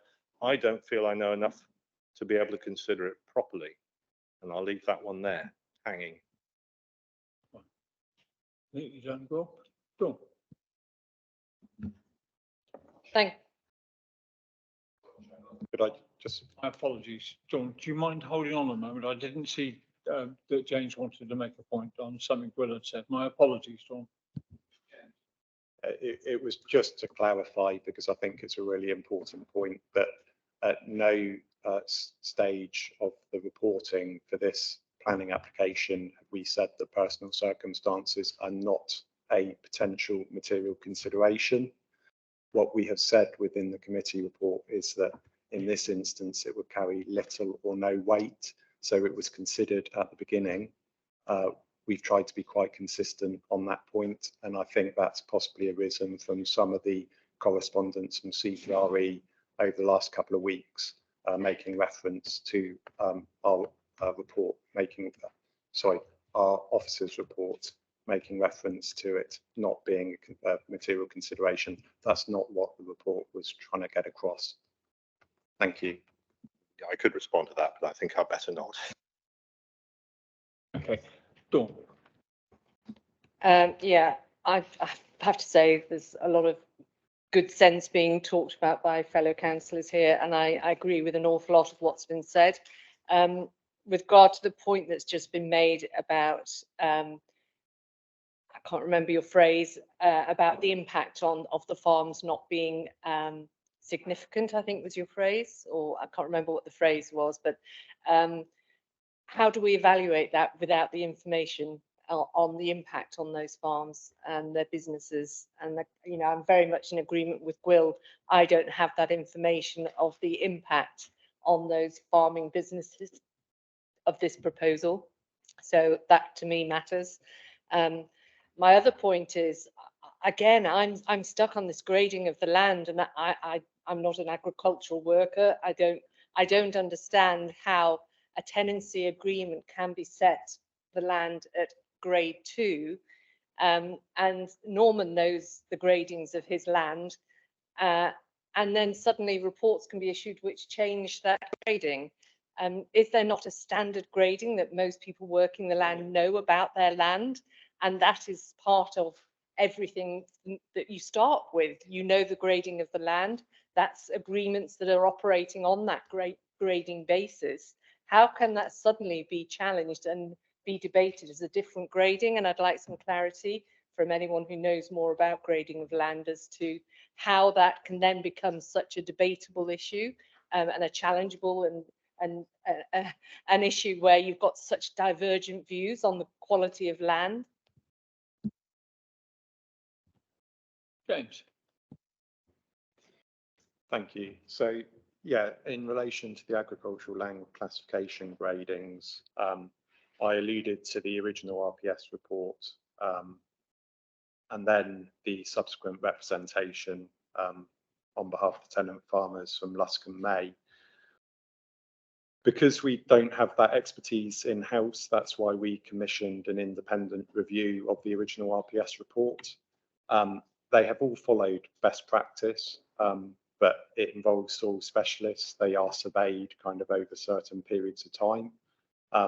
What we were aware of as a local planning authority is that we still had a discrepancy between the Lusk and May report and the RPS report, and we still had that disconnect. The last point I would make in relation to the agricultural gradings was that the report commissioned by, at the time, Somerset West and Taunton, was not seeking to carry out a comprehensive review of that entire site. It was a spot check, it was an intrusive survey, and a peer review of the RPS report. So the Mott MacDonald stroke Somerset Council report was never going to come out with a specific grading. It was just going to highlight that there were concerns and doubt based on the methodology undertaken by RPS. So going back to the fact that there was an arrangement with the tenant farmer of the grading being at 2, where does that come into an application being made? Because if there is a figure out there that arrangements and agreements are based on, would that not come into the application in some way or form? So that wasn't information shared as part of the planning application process. So that information might exist, but it didn't form part of what was being determined at the time. Okay, I'm going to bring Derek in and then Norman, please. Okay. The point of information is that there are maps out there that have been drawn up many years ago, and I'm sure comparatively recently, some of you may have seen them on planning applications with developments. It's a bit like an OS map, only instead of contour lines, you've got lines drawn around it, giving you the classification of the land. And that's for the whole country. Thank you, Norman. Derek. Yeah, it's just a few technical questions on that, and I think that James's report, the original report, really does helpfully summarise the various reports on the agricultural land classifications. But the risk of repetition, I totally understand why the council, in its own independent report, asked for the RPS report, that being the applicant's report, to be looked at in effect. But just to be clear, so Mott MacDonald, who are the council's analysts, experts, they weren't asked to provide a specific grading of the whole site. They weren't asked to go, what do you say the grading is? They're looking at what RPS had said. In order to do that, they conducted borehole examinations across the whole site to submit for laboratory analysis and to gain a representative sample. And they identified potential errors in relation to soil textures throughout the report being incorrect. And in particular, I've underlined here that no, I'm going to get the pronunciation wrong, no glade soils, G-L-E-Y-E-D soils that might impede drainage were in fact found anywhere on the site. And that's the report that we commissioned. So I think we were thorough and right to get that report done. But at least to that extent, there was a contradiction between our report and what RPS had initially found. I infer from that RPS had found that there were glade soils that might impede drainage, at least in parts of the site, and laboratory testing conducted by our analysts concluded that that was not the case. I got that right? That's correct, and I think you've quoted 10.210 of the original report, and then if I just draw your attention to 10.2.14, that's the stance of the local planning authority, that taking into account all of the information available to us at that moment in time, we were concerned that actually the reporting within the RPS report was possibly not suitable for the purposes of determining this planning application, and then therefore we then had to consider policy NH8 as its potentially on best and most versatile agricultural lands.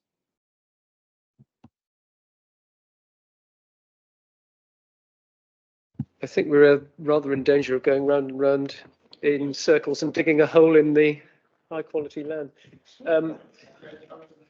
Indeed, disappearing down it. I'm going to float a proposal that we actually refuse this application. And the grounds that I think we seem to be circling around are that the use of higher grade land is contrary to policy. Contrary to what Councillor Perry says, I do think the landscape harm to the environs of the Exmoor National Park and the Contour Kills AONB is a material consideration, and I think that is perfectly valid for us to include that in a refusal.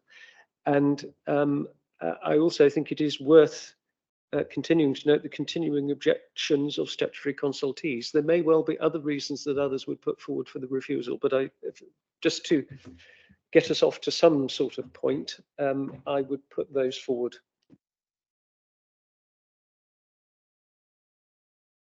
Well, the proposal is to refuse the application on those two grounds at the moment, and we can work on.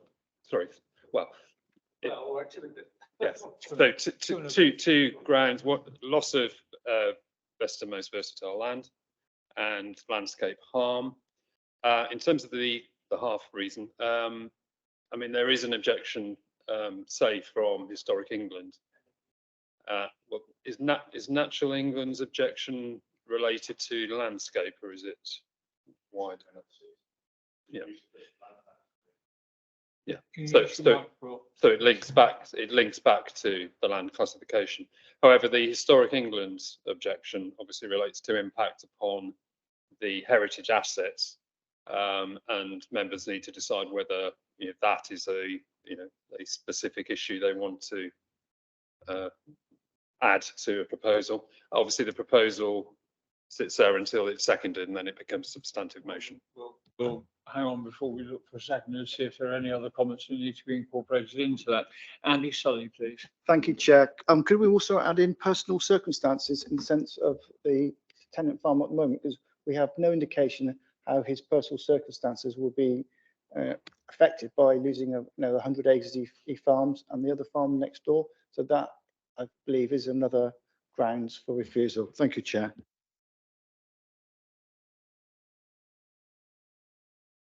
Norman?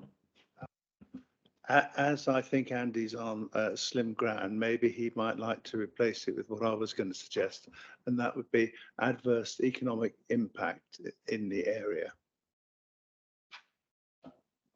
Fine, Norman, thank you. Okay. Derek? I think Norman's kind of made the point. I was going to be slightly less tactful and suggest that the personal circumstances, while we acknowledge an adverse effect, for me, that's not the decisive factor. I think we should be quite clear, actually, that is not the decisive factor here. I'm not saying it's immaterial, but it's not the decisive factor. Yeah. But can't it add to the case, Derek? Sorry, Andy, what did you say? But can they not still add to the case is in terms of sort of having more reasons? On what for me is the very obvious The land grading. planning policy, and if you like, evidential basis for refusal. Well, thanks. Yeah, I would agree with that. I mean, I am very concerned about the impact, individual impact on personal circumstances. However, we simply don't have the information. The only way we can do that would be to adjourn the meeting and ask for an independent report on the impact on the 2 agricultural units involved. And until we have that, we can't make a judgment on that. It is something that's very concerning to me, but I simply don't, I mean, it doesn't stand up. There's nothing here to say that we know that the personal circumstances are exceptional enough to be able to make a case for refusal. We simply haven't got that information. I wish we had. So as I say, unless we agree to defer it, get that information and come back round the track again, which I'm sensing is not. My view would be that we need to deal with what's in front of us. I think, yes, I think so whilst I understand the comments about personal circumstance, I don't think we have sufficient information to come to a reasonable conclusion one way or the other. It doesn't mean I don't understand what the problems might be, but we don't, in front of us today, we do not have, in my view, sufficient information to come down on one side or the other. Yeah. Can I ask our solicitor, therefore, yeah, that if the applicant chose to appeal this, whether the objectors could introduce information on that basis into the appeal process? To answer your question, Councillor, yes. Let us say the application is refused by the committee on the two issues that have been put forward at the moment, and not the personal circumstances. If it went to appeal and evidence was put to the inspector by third parties about impact upon a particular business or hardship to individuals, then the inspector would have to take that into account and deal with it in their decision. On that basis, I'm happy to second, Councillor.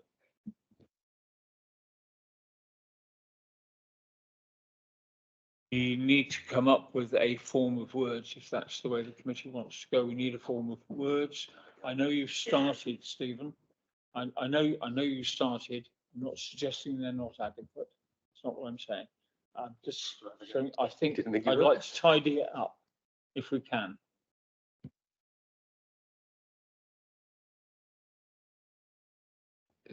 Chairman, through you, and the proposer and second can by all means correct me. So at the moment, the two reasons for refusal put forward are the proposed development, due to its scale and layout, would result in the loss of best and most versatile agricultural land, contrary to policy NH8 of the West Somerset Local Plan. And secondly, the landscape, the proposed development, due to its scale, location, layout and appearance, fails to take into account the local visual adverse impact on the landscape, notably in relation to the Exmoor National Park and the Quantock AONB, and is therefore contrary to policy SD1, CC1, NH5, NH14 of the West Somerset Local Plan. Stephen, did you want to come back on that? Just to say that Oh, sorry. Just to say, I think those are the strongest grounds that we can evidence I think if we do try to bring in other things like personal circumstances and indeed economic impact on the area, they're difficult to evidence. So therefore, I think that those are the two strongest grounds and the ones that we're better sticking to. And I'm glad that Councillor Wren felt happy to second that.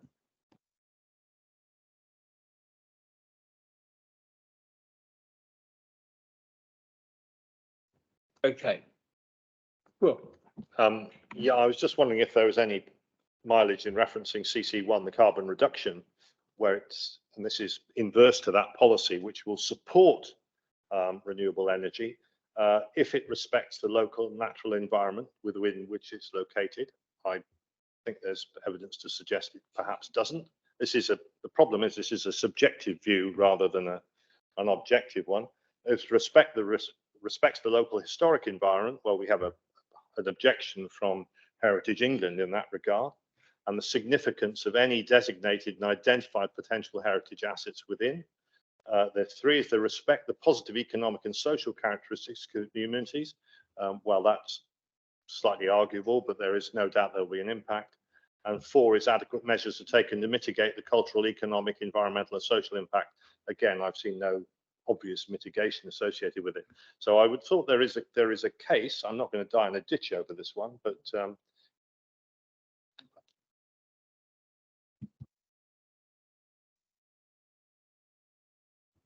just to say, in terms of adding any additional reasons for refusal, both the proposer and seconder have to agree to that. I mean, certainly in terms of CC1 and the impact upon heritage assets, as has been identified, there is an outstanding objection from a statutory consultee. So, you know, clearly that you have some evidence, something to hang your case on at appeal in terms of heritage assets. But generally, in terms of reasons for refusal, my advice is always, you know, it's about quality, not quantity. And if every reason for refusal has to stack up if we get to an appeal, so, you know, just perhaps bear that in mind. I think the two are. So,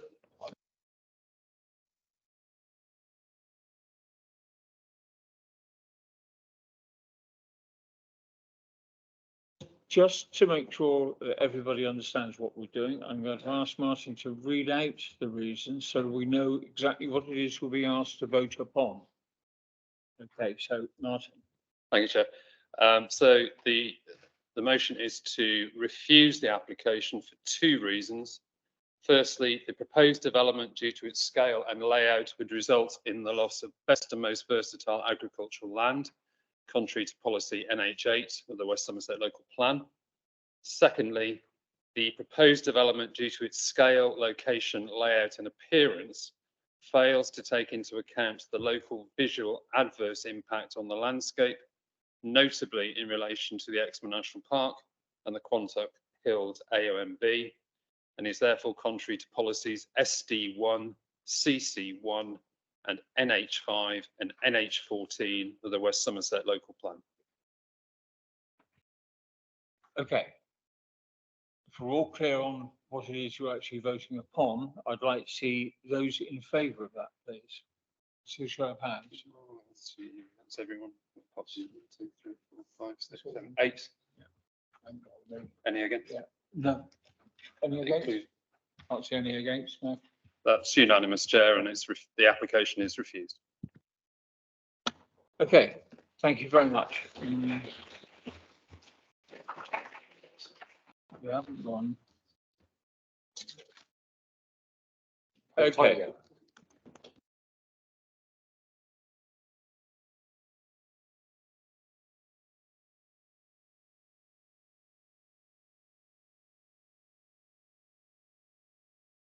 There's going to be a short pause whilst we change officers and the gallery clears.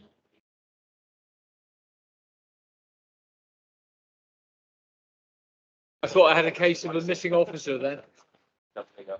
Okay, ladies and gentlemen, if I can have your attention, please. We're going to move on. We've got still quite a lot to get through today. So we're going to move to the next agenda item, which is on your pack, is agenda item 6, and it's a section 73 variation of condition. The presenting officer is Simon Fox. Simon, good afternoon. Welcome to the committee, and I'm looking forward to your report. Thank you, Chair. So this is application 42230016. The description of the application is the variation of condition 2, which is the approved plans condition of application 42140069 for the removal of 0.58 hectares of land from the approved employment area on land Comatro. This is the Comatro Garden Community, also known as Orchard Grove. The 42140069 references the outline application which originally granted the Comatro and Trull allocation.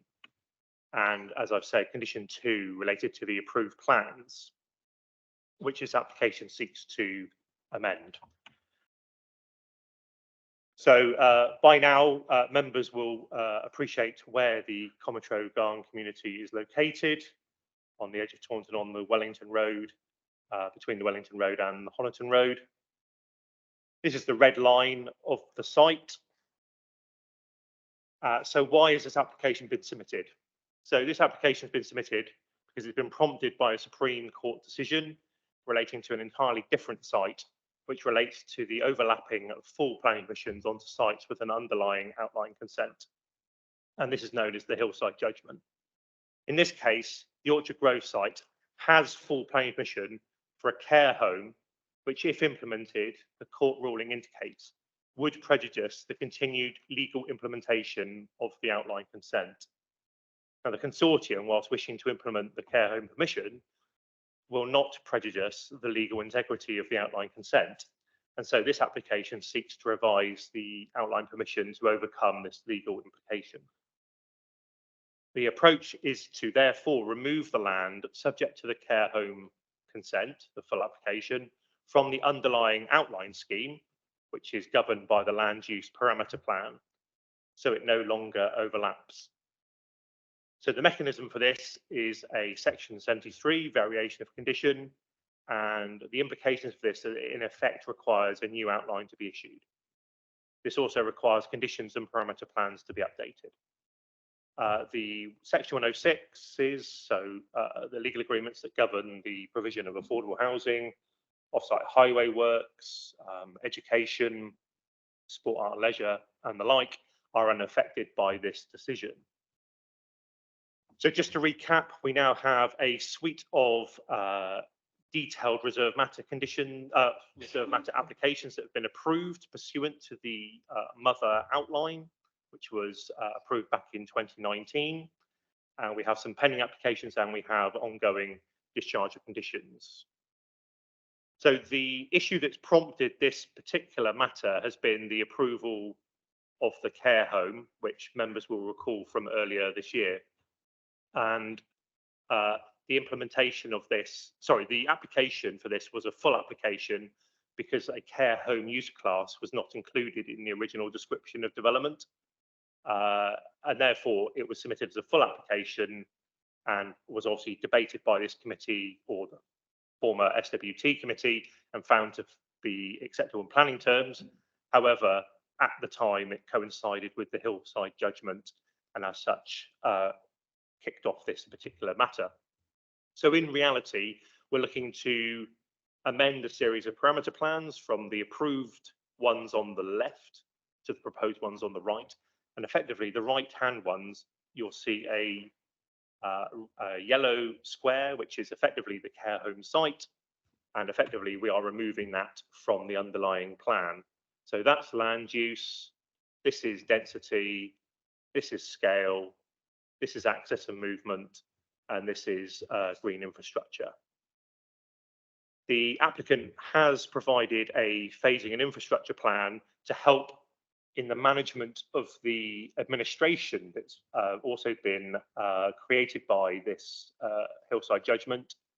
The outline application was approved with some 29 odd conditions, and each of those parcels, H1A, B, C, and their sub phases have all been subject to reserve matter applications, which in of themselves have conditions and plans attached to them. So what we've had to do is combine the the details that have been approved by the outline consent in partial discharges across all these parcels, plus all the conditions and the subsequent plans and documents that have been approved via reserve matters. And that's why you have 93 proposed conditions in the revised outline consent, because we are baking in certain elements that have already been approved via the reserve matter parcels, which is a complicated way of explaining the administrative sort of consequences of having to reissue an outline approval with the development at this stage of its development. There are several updates to my report. We now have comments from the Highway Authority and Natural England. The Highway Authority don't raise any issues, and Natural England don't raise any issues on the issue of phosphates. But obviously, this is a legal matter, and they suggest that we take our own legal advice, which obviously we have. There are several amendments. There is a proposed amendment to condition 2 to revise the wording of the final paragraph. There is an additional bullet point to condition 14 to ensure that the development is carried out in accordance with this particular construction environmental management plan for parcel H1F1, and to add or amend a reference in condition 22 just to make sure the right report is referenced. Condition 26 is also to be varied to revise the opening wording to ensure that the development is carried out in accordance with approved plans relating to cycleways and footways. So in summary, the material considerations and the main issues for this application are that the parameter plans were established at the outline stage. I've set out how those parameter plans are to be varied and the other consequences for conditions. The benefits of the approved care home application have already been determined by this committee in approving it. And this is a legal manoeuvre to avoid the implication of the Hillside judgment. So after considerable consideration, legal advice through Mr. Evans, and also legal advice being shared from the applicant side, the recommendation is to approve, subject to the proposed amended and additional conditions and informatives. And just before I just hand over to Mr. Evans, just to add a few words from his perspective on this as well. Thank you.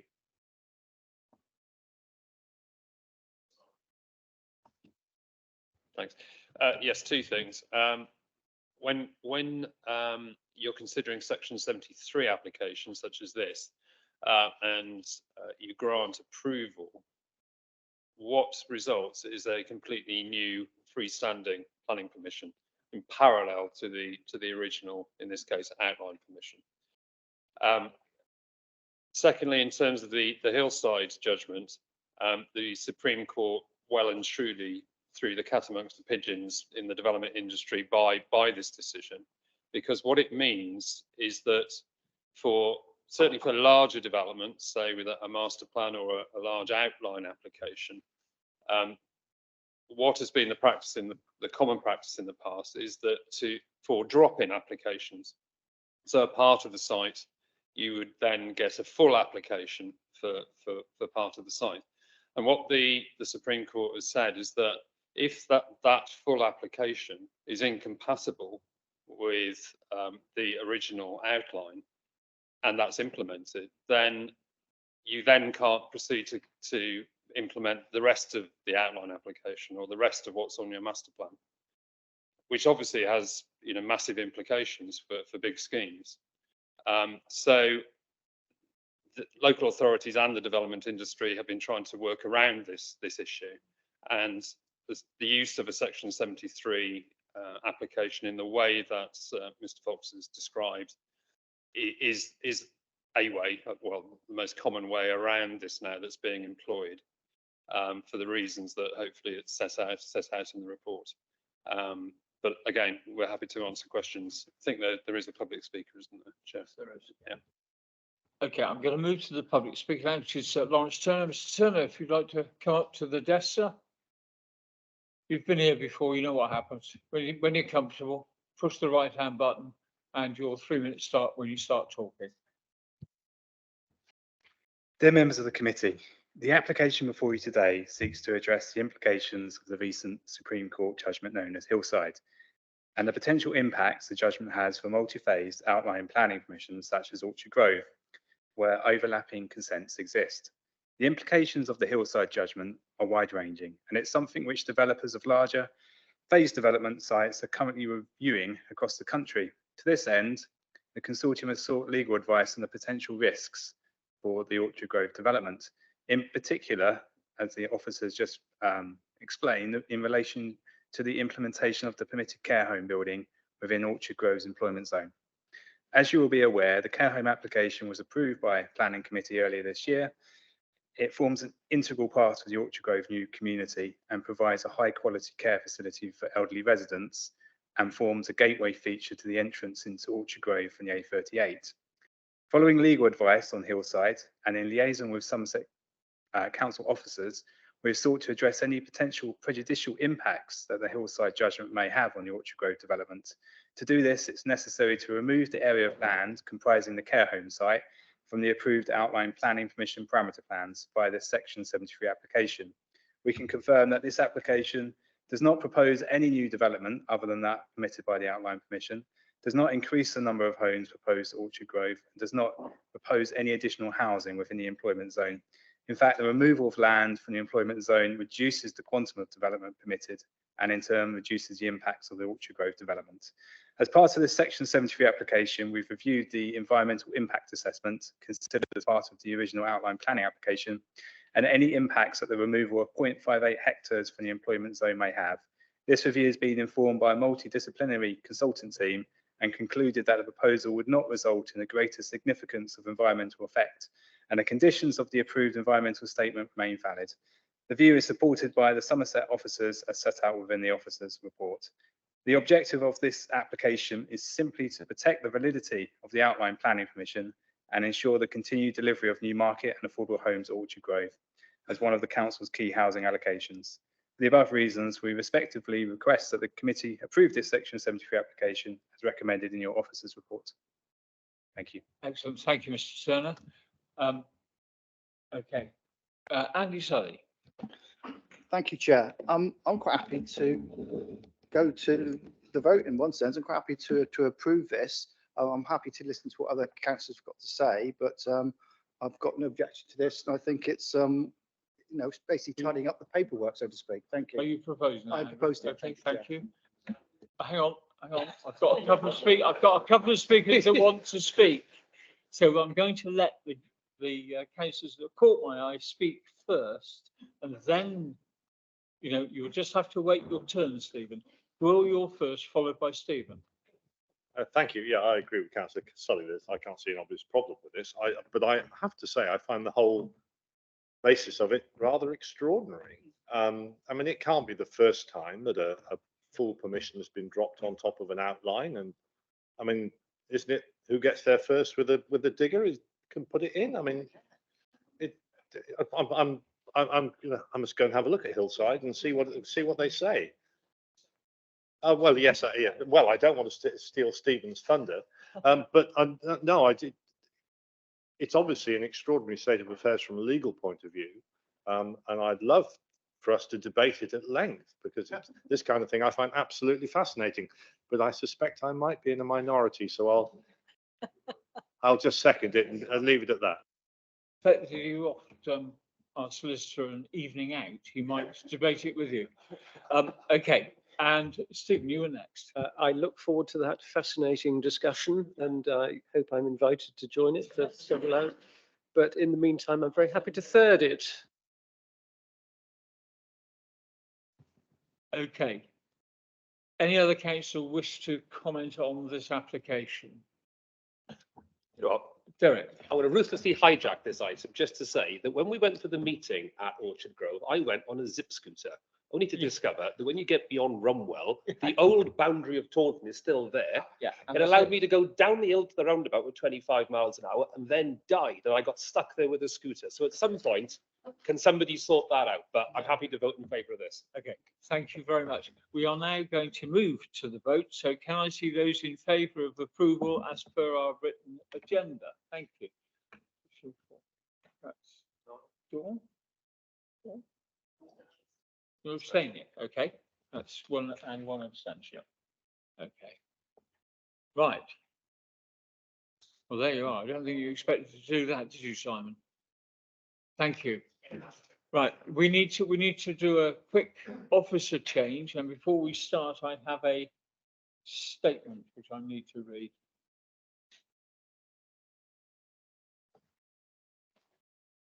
Okay. After Brian. Sorry? After Brian's presentation. After, yeah. Yeah.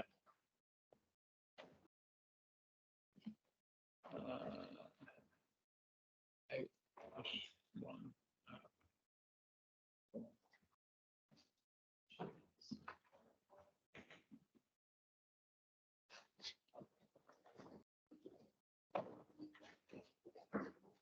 The fire.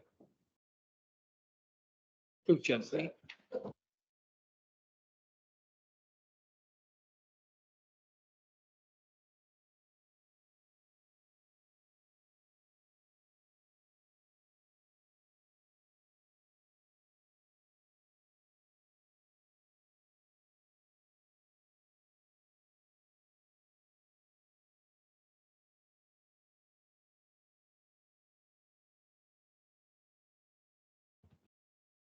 Okay, good afternoon, Brian, and welcome to our committee. I know it says Simon Fox on the front piece, but we don't believe it. Okay. Thank you, Sarah. Good afternoon, Brian, and welcome. Thank you. Apologies, Simon was a bit quicker than I was expecting. Okay, so this application is for the installation of solar panels on static caravans, which is a resubmission of an application 326-22-013, which was held at the committee back in March, I believe. Okay. So the current application is just for the solar panels on the caravans to the east of the site. The ones for the pub and the ground mounted have been removed from this application. Just a nice Google view of the site. The proposed plans and elevations, just showing them on the 6 caravans. The aerial view from as part of the application, view of the caravans.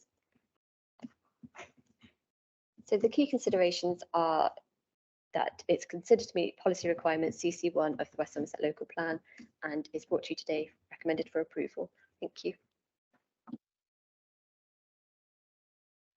Okay, thank you. Now, before we move to the councillors, there's a couple of things going to happen. Firstly, I'm going to make a comment, and then I'm going to read part of a statement delivered to us by the applicant.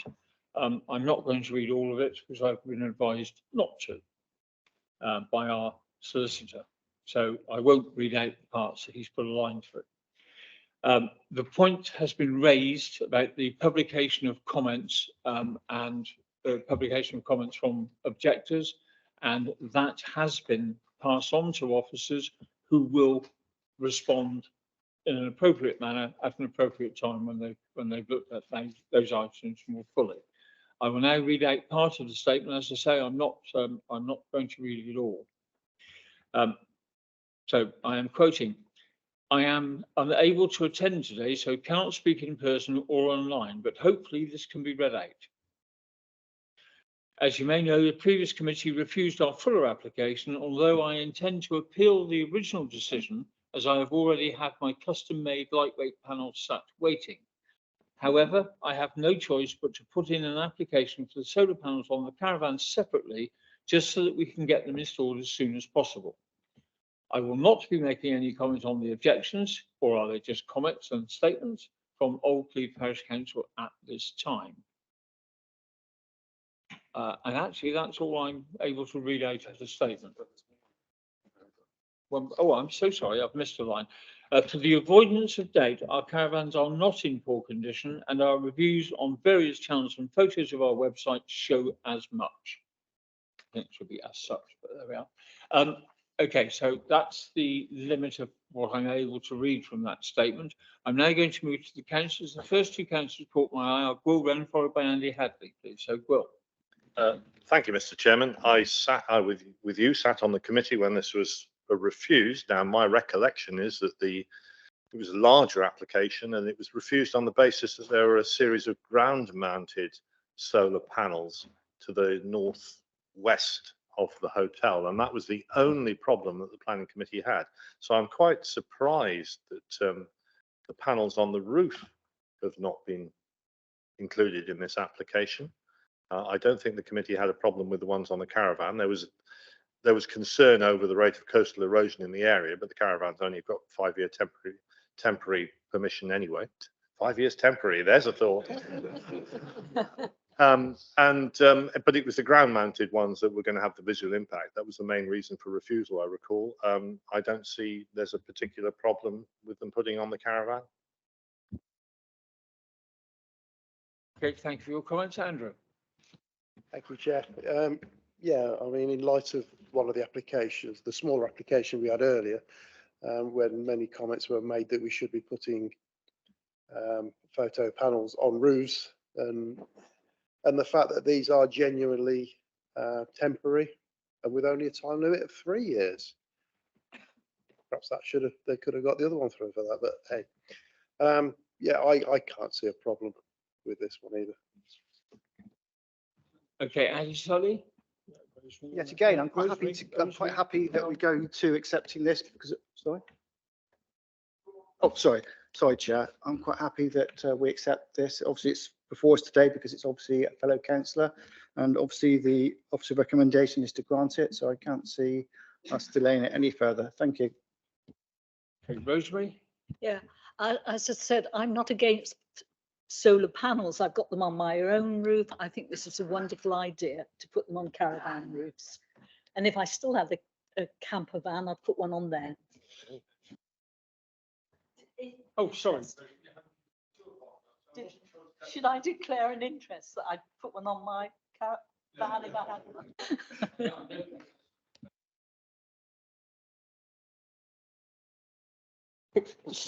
Stephen. Just for clarity's sake, I think the time limiting bit is in the recommended conditions 3, that they should be removed from site when the caravans are removed from the site. That's the time limitation, but that concurs with what the parish council have asked for as well. So I would have thought that's all perfectly straightforward and in order. I'm just going to check because the planning condition is at 3.1.1, so time limit is 3 years. Does that tie in officers with the amount? Sorry? Oh, sorry. Yeah. Yeah. Can we confirm everything's correct? Yes, apologies. The time limit is they have to start within 3 years and the panels have to be up, but they have to also be taken down within, well, 4 years now because we granted permission for the caravans about this time last year. Yes, thank you. Okay, so for this time limit, Will, were you actually suggesting that you wanted to propose that? I'm happy. I don't want to put words in your mouth. Yeah, I'm happy to propose that we accept. Okay, thank you, Will. And Andrew, were you happy to second it? Sorry, what are you changing? Nothing. Oh, well, I'm happy to, that's fine. Yeah, no problem. I thought it was an amendment. Okay, it's been proposed by Will and seconded by Andy Sully.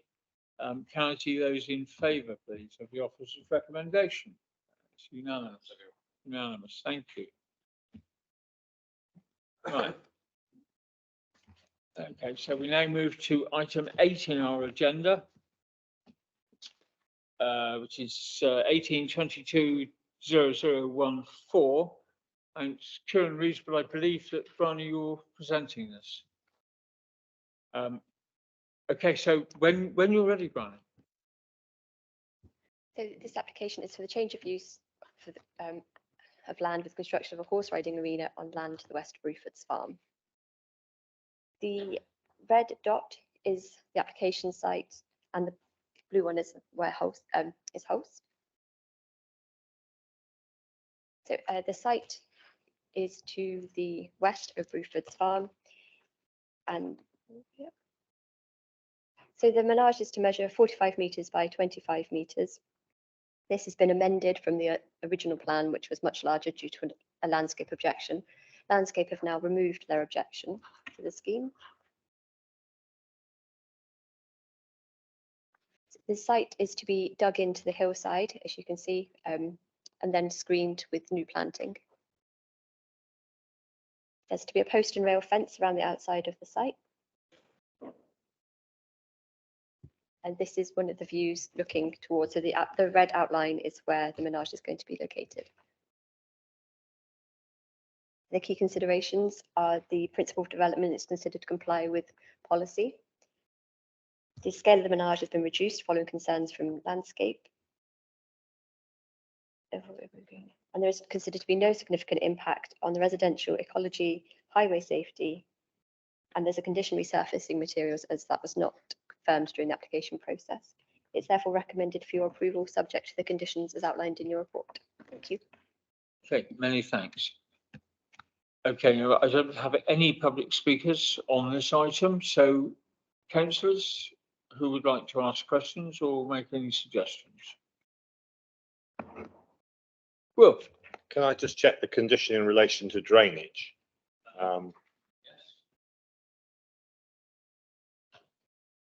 So presumably, I mean, the surface material will be permeable. I mean, have we been, sorry, does the application have a set drainage arrangement, or is it to be concluded or agreed afterwards? It's to be conditioned.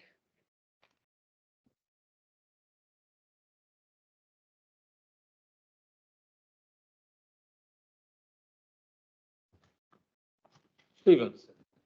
I'm happy to propose it, Mr. Chairman. Could I just say though that I think it was referred to as a menage. It is a manege. A menage is something quite different that we're very used to on Exmoor, but I don't think it's quite. Thanks for your superior knowledge on such matters, Stephen. Andrew. Happy to second. Thank you.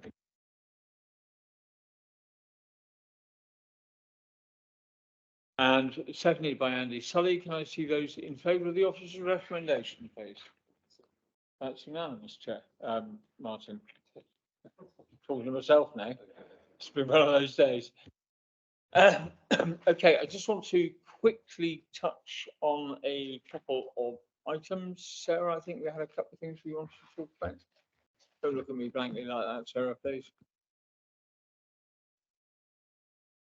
Not a verbal update on Gerston Farm? Oh, Martin's going to do that. My apologies. Martin. Oh. So it's just to advise members of the decision by the High Court on the Gerston Farm ruling.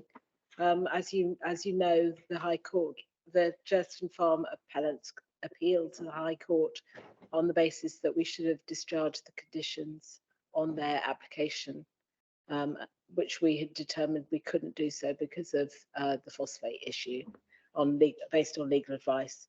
That appeal by them was unsuccessful, so the court ruled that we are correct in our current interpretation of the law, which is that we have to seek mitigation for proposals where they are discharging conditions or reserved matters, even if those don't directly relate to the drainage system. So it's the project as a whole. The appellants have now sought leave to appeal against the High Court decision, and they're hoping to leapfrog straight to the Supreme Court. We're waiting to hear whether or not the Supreme Court will accept that application. But if they don't, it will then go to the Court of Appeal. So either which way, it is being appealed. And so we await a final decision. There is a report also with an update on phosphates going to the Strategic Planning Committee on Friday this week. So that's already on the website. And there's also a second report which talks about the planning service performance across Somerset. So it details information about the performance of the 4 area teams and the minerals and waste team, and provides some background information which you might find of interest.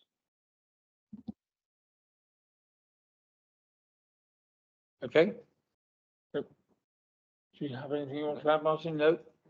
Okay.